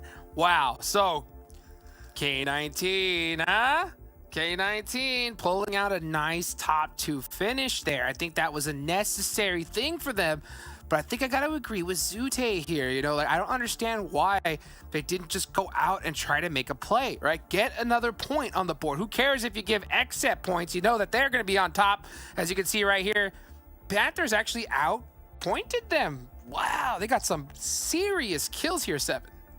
Yeah, Panthers with just the whole flip. You know what? We don't have to get the chicken dinner. Just give us 15 ilms with 10 placement points, and we got this. XSET, though, I mean, they're starting to shape up as well for the Super Weekend 4 Bros. A team that we were talking about, that team that kind of needed some points too. They're able to secure even more points. And then if we go down, K19, what I was starting to refer to there, K19 was like, I like you, but I don't really want to go out and try to give them any Elim points to exit, which made no sense. I agree with you, Hot Jukes and Stute as well. And then right here, it was so top heavy. And this is starting to become a trend too, Glitter, where we just see, like, once we go to the second page, 3 points, 3 points, 2 points, 1 point. Before, I was getting used to at least seeing every once in a while like 5 points. It's not that anymore. No, there's just no opportunity for it, and it's important to note that we've got Chosen and Vamp on that second page with the lower point totals, as some of those teams that are kind of in that 13 through 18 area of potential danger right now. So we'll have to see what this last game did for those overall standings when everything shakes out, so we'd have a good idea of where everything stands heading into the final match of the day.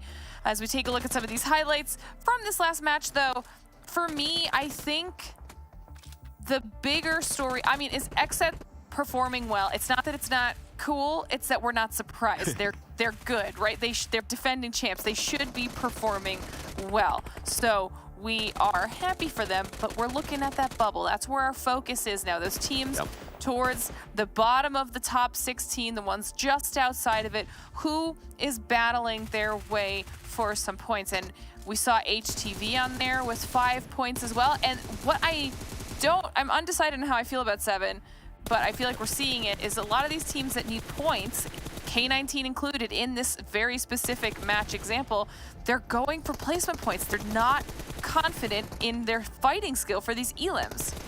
Yes, thank you. Thank you for mentioning that, because we even saw that happen earlier today with a different team too, where they just don't want to take on those fights. And it could be that, Glitter. It could be just the confidence, right? If you already didn't make one super weekend, and after the 2 days of the league play that we have had, you still haven't performed, honestly, I would feel like the players are in a way doubting themselves. And it happens to everybody, honestly. So hopefully, K19, hopefully this is the switch around. Hopefully you get a little bit more confidence and, you know, you decide to actually go and try to get those elim points, because that would have been helpful. Extra 3 points. We have seen what has happened before. We saw how close the overall leaderboard was. Wow. 2 teams were tied, but here with the top damage, the Panthers and 4 bros. It's been a minute since we've seen this, actually. 2 teams almost tied with top damage, Glitter. Yeah, I mean, which just makes it stand out even more how efficient Panthers were with being able to get 15 elims compared to 4 bros 8 for almost the exact same amount of damage, and then XSET matching their 8 for 600 less damage. So, I mean, still impressive performance from 4 bros, even just looking at the damage, because they were one of those teams that absolutely needed a pop-off performance, and now they're showing us what they're capable of. I feel like they're bouncing back a little bit.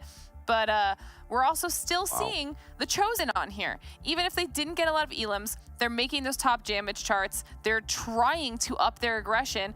They just have to make sure it's not too little too late, Jukes. And I don't think it is. By the way, quick little heads up, Jukes and Glitter. Validating your points, saying that those teams are just going for placement points. We didn't even see the second place team in that top damage. Exactly. K19 was nowhere to be seen.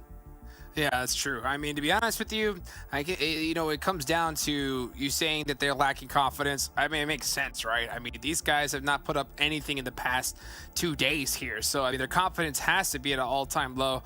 I get why they kind of like waited a while, because at the end of the day, they needed a top 2 finish no matter what. But like you said, I mean, that was a chance for them to really get some kills. I think that they were definitely gun shy. I think the stats definitely proved that as well, 7. Yeah, they do. But at least, you know what, let's try to shine some light here on some players. Even though the stats aren't super, super crazy. Juancho being able to put out the damage, solid to 2. Valak, not sure what's going on there with the 0 damage. And then Russell. Man, it really amazes me the way Russell has performed this whole season. And then we saw that tweet, and he just kind of, honestly, pissed me off in a way, because that's a player that had so much potential, and we just never got a chance to fully see it, Hodgix. Big potential, man. I mean, the guy could definitely pop off, but it's just we haven't seen it here. We haven't seen it here. So I'm not sure exactly what's going on with him and his squad. It looks like they got to something worked out today, because it's better they've had it all. But, I mean, they're not out the woods yet. I mean, we got 1 match left to go. They're literally leaving it to the end. Well, as we get the overall here, we can see XSET now taking the top. Huh. They do. You know what? They do take the top. It's fine, though, because if you look at everyone around them, XSET's put themselves in a solid spot. They've got those 3 chicken dinner 7, but Nova and Knights have 1 more match to play still. So it'll probably all even out after the final game of the day. Yeah, well, if we don't see Nova at the end, especially, you know what? We have Sanhok. Never mind. Scratch what I was going to say. Oh, wow, though. Wow. Talk about how close it's going to be. And if you can hear me, production, please show me the other teams, because that's what I'm really interested on. I want to see how close it is. Okay, now it's 4 points. And what's crazy is that all of these teams are going to be playing this last match, Glitter. And they're not separated by that much. And now K19 has put themselves within reach, too, of being able to get that top 16. Listen, this is gonna sound bad, but it's not bad. I think this is the first time that we've seen K19 out of the 20th spot. This is them finally making that push. They're moving up. they're tied in points with some of these other people. Look at them. They're now tied with Execute. They're 1 point above BTOWN. And this, if they even just had another solid placement performance, barring everyone else doing poorly, there's still a shred, a tiny little glimmer of hope there. But HTV and the Chosen do not have a large margin of error allowed either. They're not solidified yet through to that super weekend. If Hitlist has a good game, that could easily knock them down on that leaderboard. I mean, this is gonna be a little bit scary, Jukes. Oh, it's gonna be insanely scary. And I was covering my hand here because I'm starting to think I know why K19 didn't go after XSET there, because this is something we haven't talked about, right? Now, the top teams, they can do whatever they want here, right? They know exactly what teams need to be able to make it in. They can hunt them down, take them out early, and crush their dreams. So maybe K19 say, you know what? It's okay, XSET. You can have the chicken dinner. Please don't chase us down, you know? And I guarantee you, HTV and the Hitlist are saying the same thing, because, oh my goodness, it's going to be super close here on the last game. We should look at the head-to-head between these two squads, Glitter. Okay, now this is important because these were the teams that were tied right on that 16th, 17th place bubble, and they're still in danger, okay? They're only separated by a few points here, and this is their averages for the day. This is their performances for the day. You've got better placements coming out of HTV and just barely a little bit more damage. Pretty much about the same average items. What jumps out to me the most out of literally all of that is the survival time. Because if this last match, if all these teams are trying to play passive and goes for those placement points in the final match, HTV has that leg up on them. But then you have the question mark. You said it. It is the final match. And you also said it, Hot Jukes. The top teams are pretty much guaranteed to do whatever they want. So if they're gonna... Quick. I want to ask you this, Seven. If you were a top team and you were going to take out one of the, would you take out one of the squads? And if you would, which one? Go quick. You should know better. Of course I'm going to be going after those teams. Why not? I'm going to be the big bully. You know which one I'm going to be taking out? K19. Oh, you hate to see a Glitter? Ooh, honestly, I hate to say this, but I'd go for the Chosen. They're right on the bubble. Oh, boy. Okay. We'll see what's going to happen here, guys. Thank you so much. We're going to go ahead and bring in our casters here for the last match of the day. And guess where we're going? We're going to the jungle. Guys, come on. It's Zute. Good luck, guys. Oh, man, I am so jealous of you. Enjoy. Thanks, Hot Jukes. I'm really excited for this last match here on a Sanhok Zute. I mean, of course, I have my notepad here and I'm just like furiously scribbling down. I'm like, okay, I gotta watch the hit list. K19, Execute, BTOWN, but also HTV. I'm just kind of scatterbrained at this point, and we know how fast Sanhok is. Oh, yeah. I'm a little bit worried.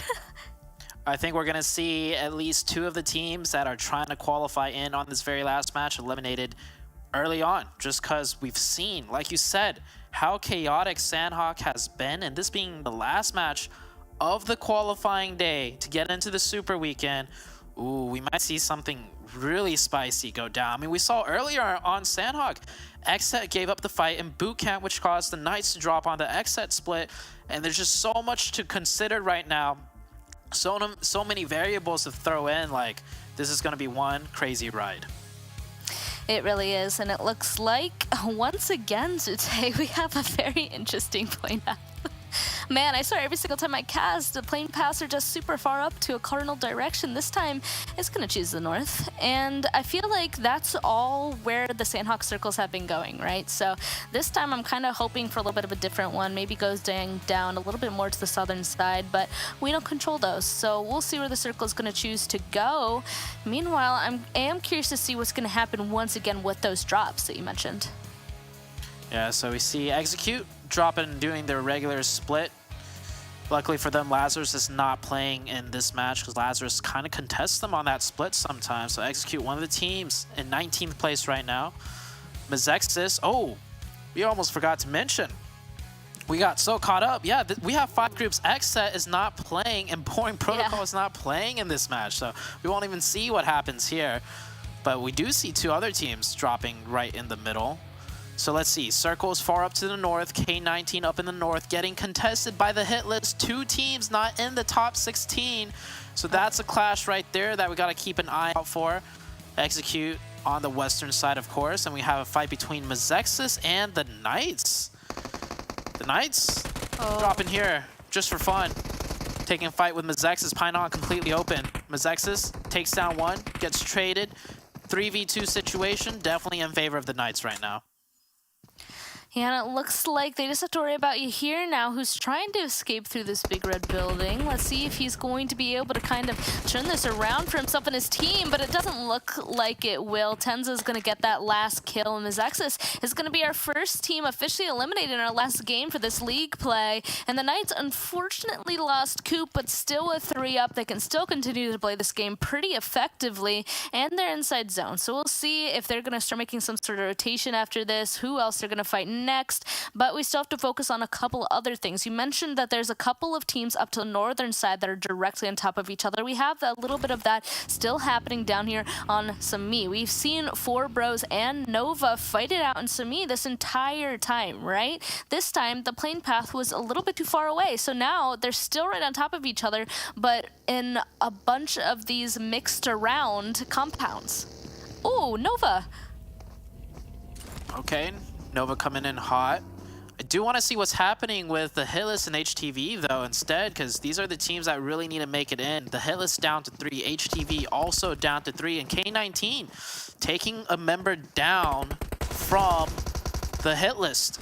So K19 fighting their way up into that top 16. They're not going to give up without a fight just yet. They are not. It also looks like, unfortunately, for 4 Bros, Nova figured out the formula, I feel like, of being able to kind of take them down. It's just Leon and Russ left, and they're running down on the southern side, trying to get as far away as possible, except Leon, he is just running straight on in. Let's see if he's going to take this fight against QZ. Hopefully he doesn't get spotted while he's inside of this building, but doesn't seem to do so. Oh, but he turned around. He definitely heard the footsteps now, and here comes the rest of Nova to potentially help out their teammate. Yeah, shooting through the wall. He knows that he's close. A little bit of back and forth action, and Russ being able to distract them, getting an auction to at least one of them, and the flush. They'll definitely get at least 1 point for this match, but now they're separating this off into a couple of 1v1s. Let's see who's going to be able to kind of pull this off. Nova or 4 Bros honestly might just need to go ahead and shift attention to at least one of these guys before continuing the fight. 4 Bros climbing in through the window. QZZ still up. Always a deadly player. And Russ goes down. 4 Bros definitely getting pieced up. Oh, nice shot by Leon though with that pre-fire, but QZZ had the drop on 1 HP.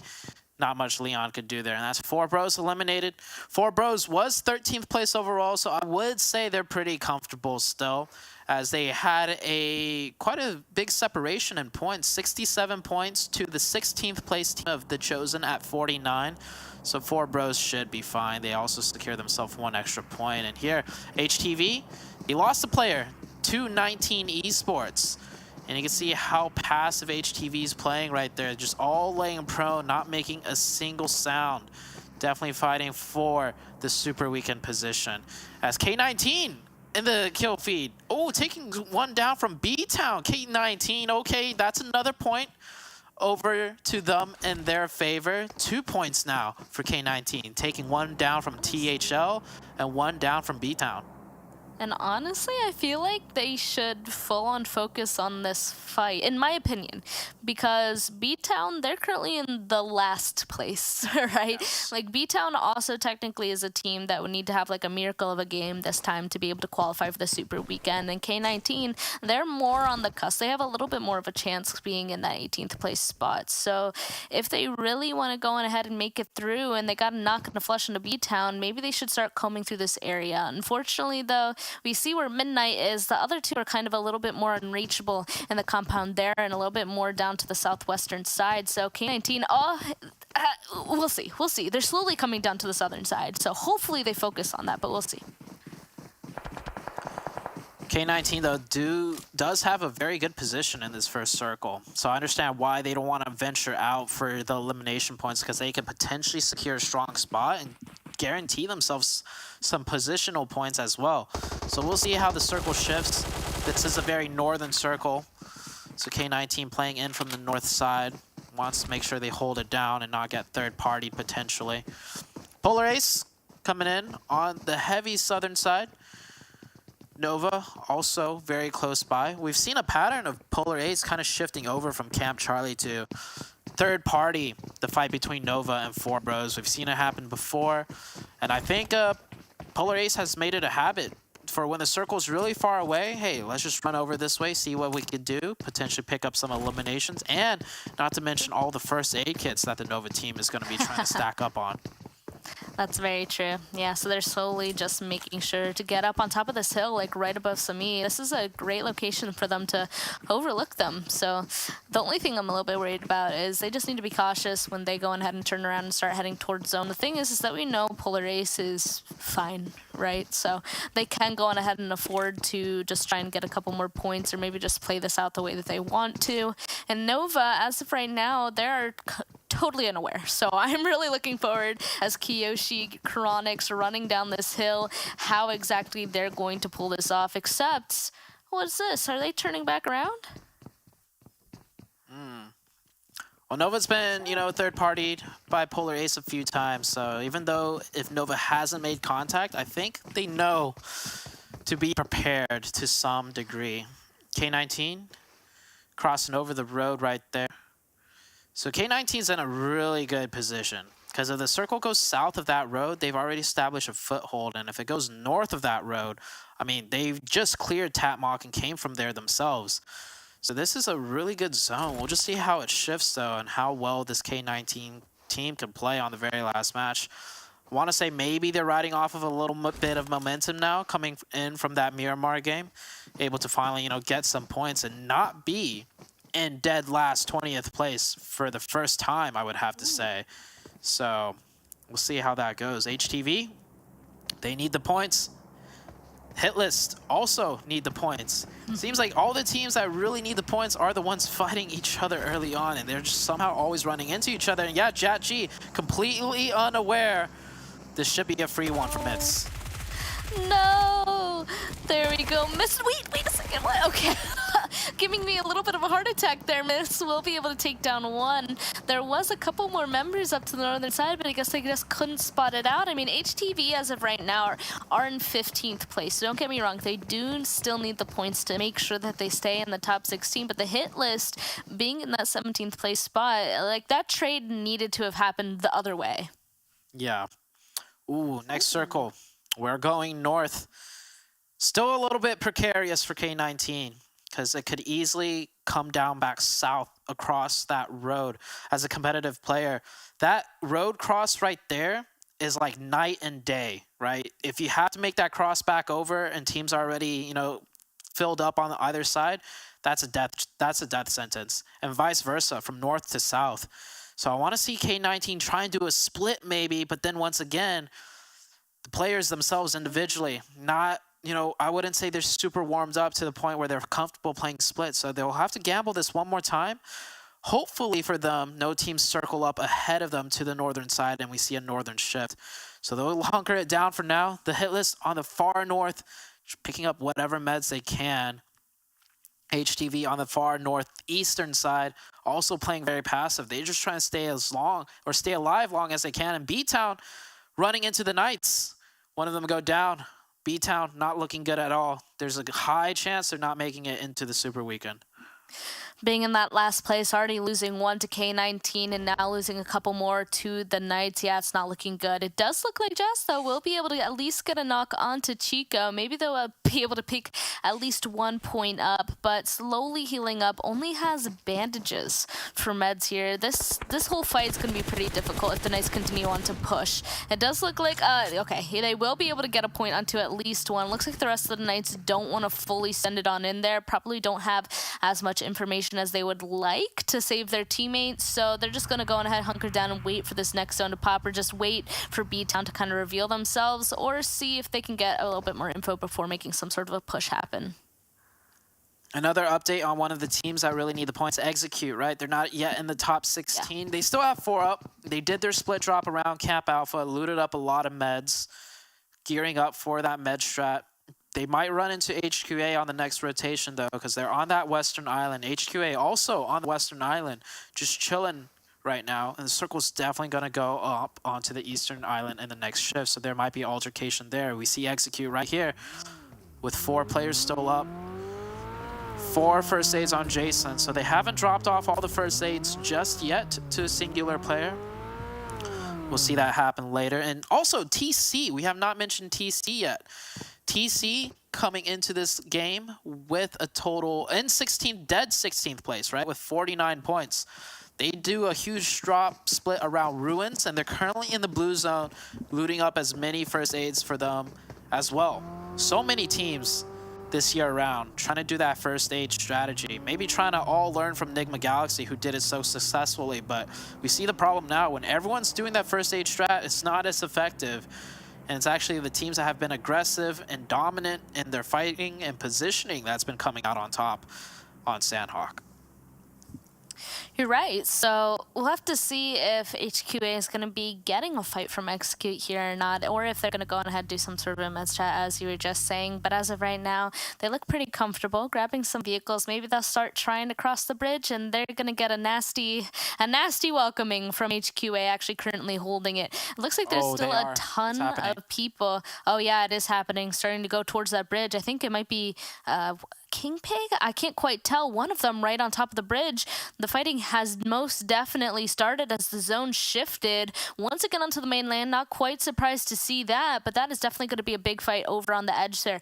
Just luckily, it's none of the teams that really need to make it into this next Super Weekend, because they've already been into one, but still not a fight or a situation that you want to find yourself in, especially Execute being in the second to last spot. They're really hoping to get a good game out of this. I'm surprised that they were actually able to get the knock onto the person on the bridge. That should have been a little bit of a surprise, but it just didn't go in HQA's way. So a first knock onto them, instantly turning around, knowing that the rest of them aren't that far behind. Unfortunately, Fameboys goes down, but hopefully the res comes through soon, as Fate is trying to get a little bit closer to help out his teammates.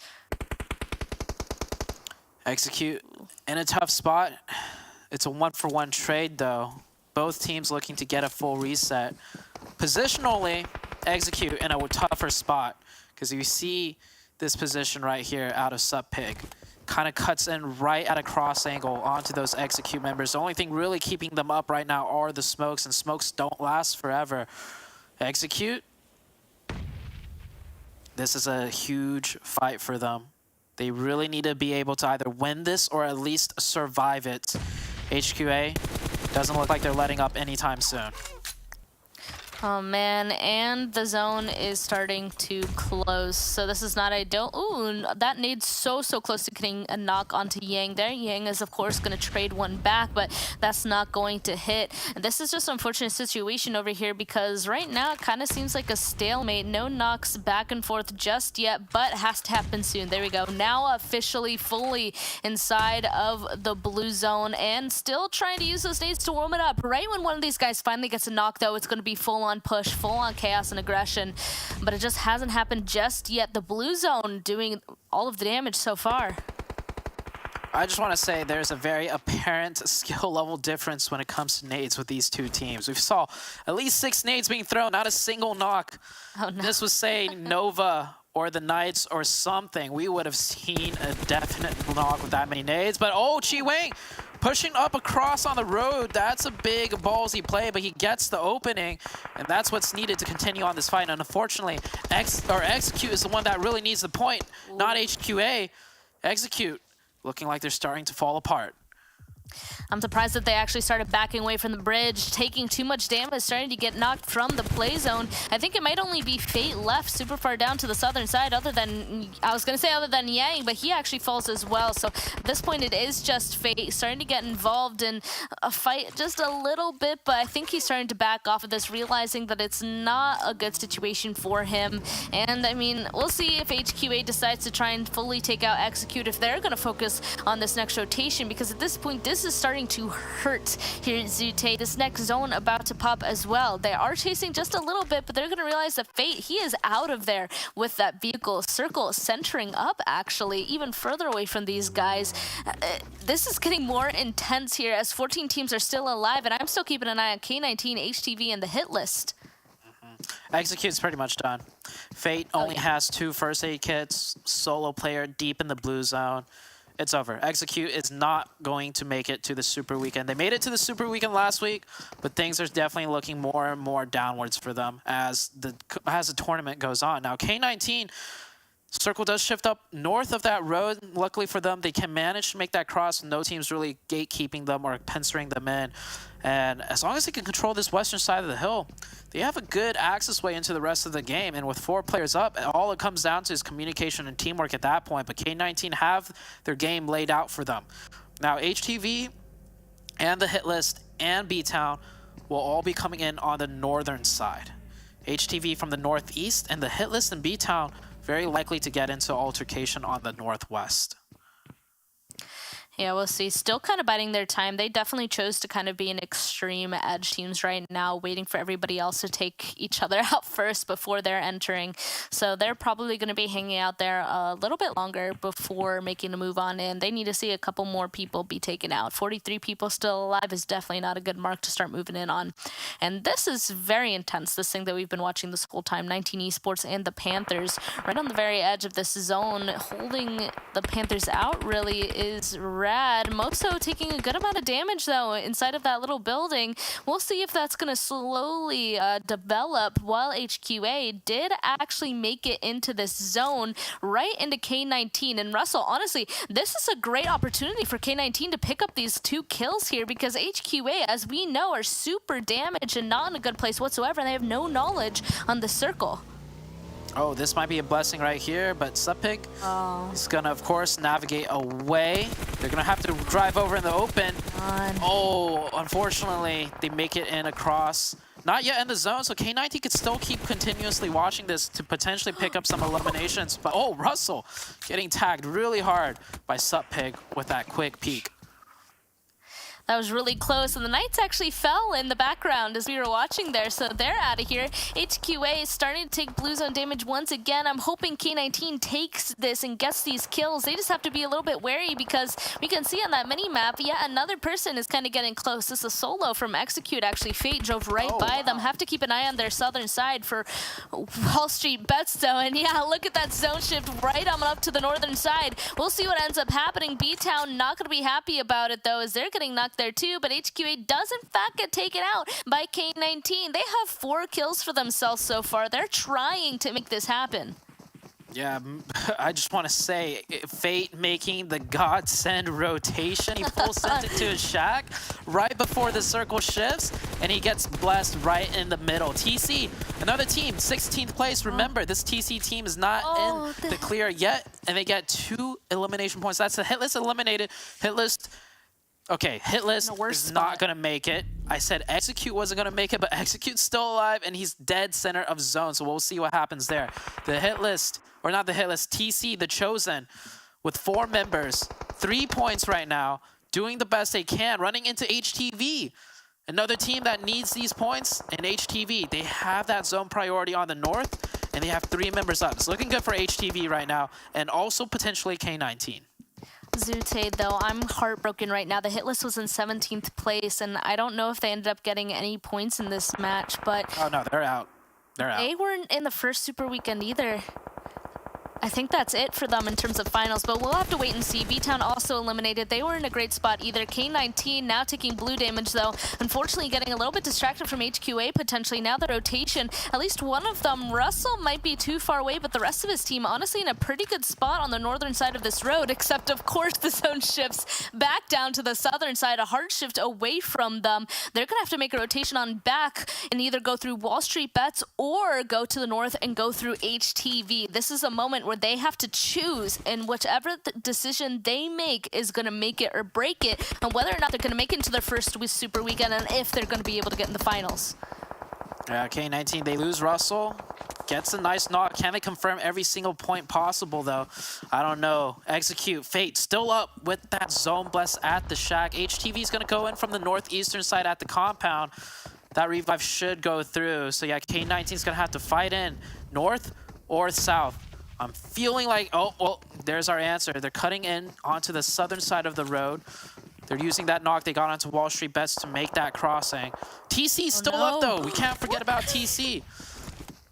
TC coming in from the backside. All the teams that need the points are still pretty much up as Fate takes a peek and knocks down Valak. That is huge for Execute. If he can secure that elimination points, Fate gets Juancho and potentially Valak as well.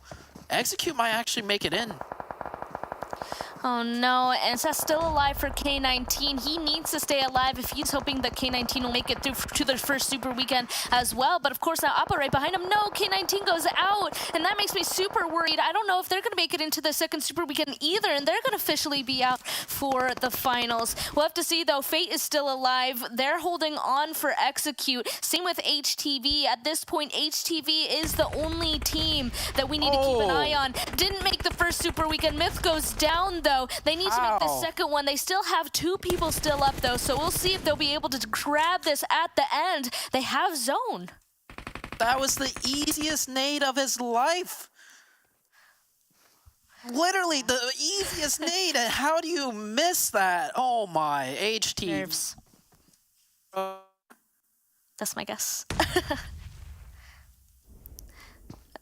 Of course, I'm not sure, though. It also looks like the zone's still going up to the northern side. The most fights are going to be happening on the southern side. So the rest of HTV might just be able to kind of sit back and relax and wait for everybody else to take themselves out while they go ahead and reap the benefits. Fate, though, he is absolutely being cracked for his team here, doing even more damage to 19 Esports as they start trying to run down this hill, but unfortunately just takes way too much damage there from that peak, and he is out. Down to our last 3 teams here. K19 Esports, and of course, Vamp. We'll see. I think Execute might have made it in. The problem is so many of these bottom-ranking teams are gathering points themselves. So it's going to be extremely close. HTV is still alive, of course, with 2 players. Or make that 1. 19E, well, I mean, 19E is going to be the winner of this match, but the bigger question is, who made top 16 and who didn't? Mayo, he's going to reveal his location, gets 1. The trade should be coming through. Oh, the Tommy gun with the 50 clip. Oh, range coming in from the blue. Wow. Just like that, 19 Esports down to 1 player. It's a 1v1v1 all of a sudden. Oh, and he's going to be able to get this res, actually. Let's see Alucard, though, prepping that nade. Will it be close enough? Not quite. The res still going through, but actually, that's going to give him a chance to get the res as well. Boom, I don't think, realizes that 19 Esports is outside and actually pretty vulnerable to his movements. He's crawling on in, but honestly, this is a pretty good situation for him because if 19 Esports and Vamp focus on each other, he might just be able to grab a second place for himself, but no, he doesn't just sit back. He actually goes for the fight, gets a knock at Alucard. This is not a good situation for 19 Esports, but honestly, he needs, I feel like, Salty to stay alive to take on this other fight. But no, Salty takes down HTV, and now it's officially a 1v2 against Vamp. This should be Vamp's win. Yes, Vamp will secure the win. Okay, just a little quick cast of curse before we end the day, right? Saying 19 Esports definitely got this. I mean, they had 4 players. Come on, like, I think anyone would have said that. It just so happens I say it, and instead Vamp will take the win. So, okay, great way to end the day. But I'm more so curious to see who made the top 16, and even better, the bittersweet tears of the teams that maybe were just 1 point or 2 points away from that top 16. We'll see you soon. We're gonna head over to the round report real quick. Salty with the most eliminations, 4 eliminations. Alucard, highest damage. SB with the nade elim. Shifan coming in with 8 kilometers, and Rad, longest elimination. 319 Esport players right there. SB, I think I might also be 19 Esports if I'm not wrong. His holographic image kind of throws me off, but what a game. What a Sanhok game. Teams were definitely fighting for that top 16. And you can see that they're trying so hard to play this very carefully. But of course, I can't do math. Caster math, super dangerous. So we're just gonna have to wait for the analysts to show us that overall points at the end. But of course, we're gonna throw it to a break. Before we find that out, I'm gonna be biting my nails. So see you guys then.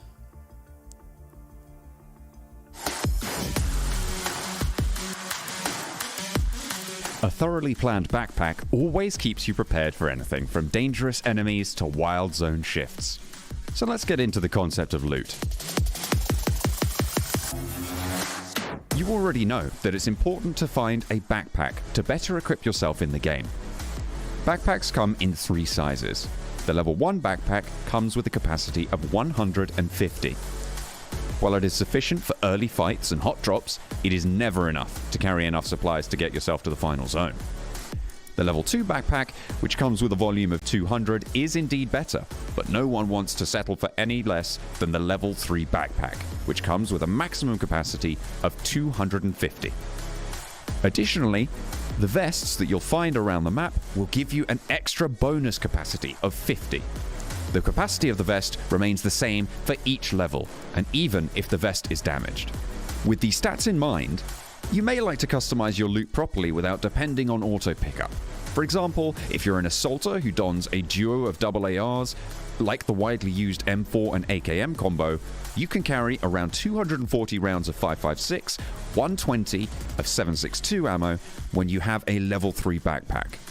But when you're using the same combo with a level 1 backpack, you must cut short the amount of ammo you are carrying and decrease it to around 150 and 60 respectively.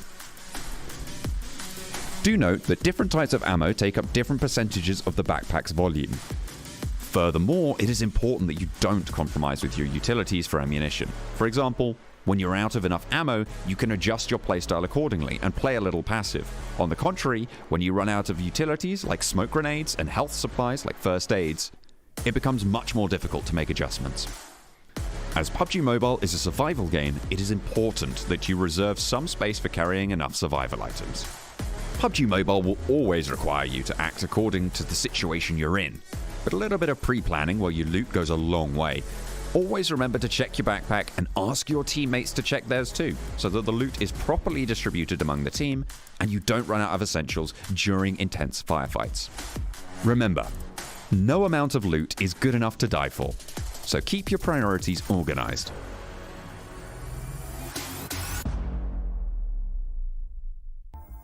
Oh, baby, the last match of the day. It had its ups, it had its downs. Who's going to make it in? We're going to find out in a little bit. But before we do that, I got to give a huge, of course, thank you once again to Monster Energy, our official energy drink partner here. Guys, oh man, K19, I thought we had it there for a second. The Chosen busted out some good plays. I mean, who knows, right? I mean, BTOWN 7, the squad you picked, that must really hurt, huh? Must really hurt. It doesn't. I literally picked them because they just been sucking since week 1. And I wanted to see if they were going to continue sucking, and guess what? They did. So they kind of proved me right in a way, but nonetheless, here that last match, K19 Esports being able to clutch up and finish off the league play, which they had an amazing league play in comparison to the first league play that we saw to them. 24 points, the chicken dinner. 24 points total. The chicken dinner was actually to Vamp, which ended up with 19 points total. And then if we go down the list, Execute was a team that was actually fighting. And with those kind of numbers, I'm wondering, Glitter, if maybe they would have done enough. I guess we'll have to wait and find out on the overall. Nope, not enough, because I'm looking at HTV, who was above them, 13 points on the board, knocking that one out, okay? We got Chosen up there who needed those points. They got their points on the board as well. Execute, I don't see it happening for you. I don't think you have a hope right now. BTOWN on here, Hitlist on here. I mean, teams that needed points to do well, and it did not happen for them. So, I mean, I know it was close. I know it was close heading into that, but it's gonna be a little bit rough, I think, for some of those squads as we take a look here at the daily winners for today. And Nova with the top damage, 2,800 damage in the 18 elims. I mean, Jukes, these numbers are kind of nutty. Yo, I mean, 18 eliminations in one game. That's insane. It's almost, I mean, it's a quarter, almost the entire lobby. That is nuts. So I think Nova, they got that game in, and then they were just like, all right, I think we've done enough for the day. You know, we'll just kind of hang out here after that one, you know. But it all came down to the end for the squads there on the bottom. Ugh, you hate to see it there. So you said it, Glitter, right? You think that they didn't make it in? I think it's about time we find out. Let's take a look here at the overall for the day. Remember, everybody, top 16 is what we're looking at. Okay. Those are the teams moving on to the next Super Weekend. XSET tying with Nova. Oh, okay. Nice to see there, Glitter. Dang, look at how they did it too. Like it's almost identical in the split, but flipped between elim points and placement points for XSET and Nova. That is incredible. And XSET's only on top because they've got the extra chicken dinner. So talk about consistency across the board for both of those squads. That's huge. And then we move down the list. You got 19E, of course, up here. WallStreetBets still staying up on this first page. Polar Ace still on this first page. Much better performances from week to week for both of these teams. But this is where it gets a little bit crazy. Oh, goodness. Chosen. The Chosen barely. How much did they clutch up by? Okay, we got to see the final four and see what they missed. Oh, 6. Okay. Okay, a decent margin, actually. 6 points. Wow. Are Chosen the last place Kings here? They've got to be. Maybe. Right? I mean, because that's perfect. I mean, that's like the most clutch win that you can get, and they earned it. Like, they literally earned it, because to be honest with you, if they went out extremely early there, they're gone. Like, they would have not made it, but they were able to go and clutch it up towards the end. So wow, the Chosen moving on to another Super Weekend, and that was big, right? Because they were the last place team on the first Super Weekend. So let's go ahead. Now that we got that out the way, let's take a look at our MVP here. What do you got? Any guesses? Got any guesses? Quick, Seven? J-Way, maybe? J-Way? J-Way, Nova. I'm gonna go with... It's Spec. Spec. Let's go. Really? Wow. Spec, dude. 6 kills, 6 eliminations, you know, 2,600 damage. This Papa Spec ain't messing around today. Okay. That's crazy. Well, we'll get a chance here to see some of these highlights to see how he got that at least, Seven. Yeah, honestly, because we didn't really get a chance to talk about more protocol that much today at all, with just all the focus that we had to do with the bottom teams and who was going to be making it to their first Super Weekend, who was going to be missing out on their second Super Weekend. But Spec, hey, Spec, consistency, they're going hand in hand right now, Glitter. We've been talking about this man for a long time, and now I'm just hoping, you know, we start also talking about some of the other players. I think, if I'm not mistaken, I think one day we did get a chance to talk a little bit about Acer. I want to talk more about you, Acer. I want to talk more about Carnage. And everybody else in that team right now is just Spec, nobody else. Man, that's crazy. And you know what is also kind of crazy? Like, now that I think about it, the 56 points, that means our bubble graphic was almost perfect, right? We said 54 points was what it took to make it. And you got to think about it. All the teams that didn't make it didn't hit 54 points. So, I mean, dang. I mean, we couldn't put it any better than that, I think. We nailed it. Let's take a look at the calendar, though, for what's coming up, right? So, if you guys haven't already, of course, followed all of the esports, PUBG Mobile Esports official accounts, this is what the calendar is going to look like. So, bam, League Play, Super Weekend's done. League Play here's coming up, and now we got a nice 4 days off until the 8th, where we start Super Weekend number 2, Glitter. I am excited. I hope everybody's marking this down on their calendars. Next weekend is the next Super Weekend, and there's going to be a lot that we actually have to pay attention to. There's teams that have made it for the first time. There's teams that made it for the second time but performed very poorly the first time around, and they still need lots of points. And they're all going to be going up against each other and against the squads that did not make it this second time, and then the third and final Super Weekend's going to get a little messy. Oof. Now you hate to see also, you know, like squads like K19, this is their second Super Weekend they're going to miss out on. I think at this point, it's over for them, right? You hate to hear that, you know, but hey, at the same time, we saw the tweets, right? We saw the tweets that they had put out there at the end of it all here. There's still a chance. There's still a chance. There's still a chance, but we'll have to see how well. I guess it's up to really the Chosen, right? It's up to see the Chosen to see exactly how many points they put up in this next Super Weekend. Ain't that right, Seven? Well, it's going to be up to the Chosen. It's also going to be up to the new teams of how they perform and where BTOWN's going to end up falling too. So don't worry, we'll get you covered once we actually get Super Weekend, because there's a lot to talk about. Yes, there is. Thank you so much, everybody, for watching. Of course, like I said, once again, make sure you follow everybody, mark your calendars, and we will see you on the 8th for this next upcoming Super Weekend. That's all for us here today. Catch you next time.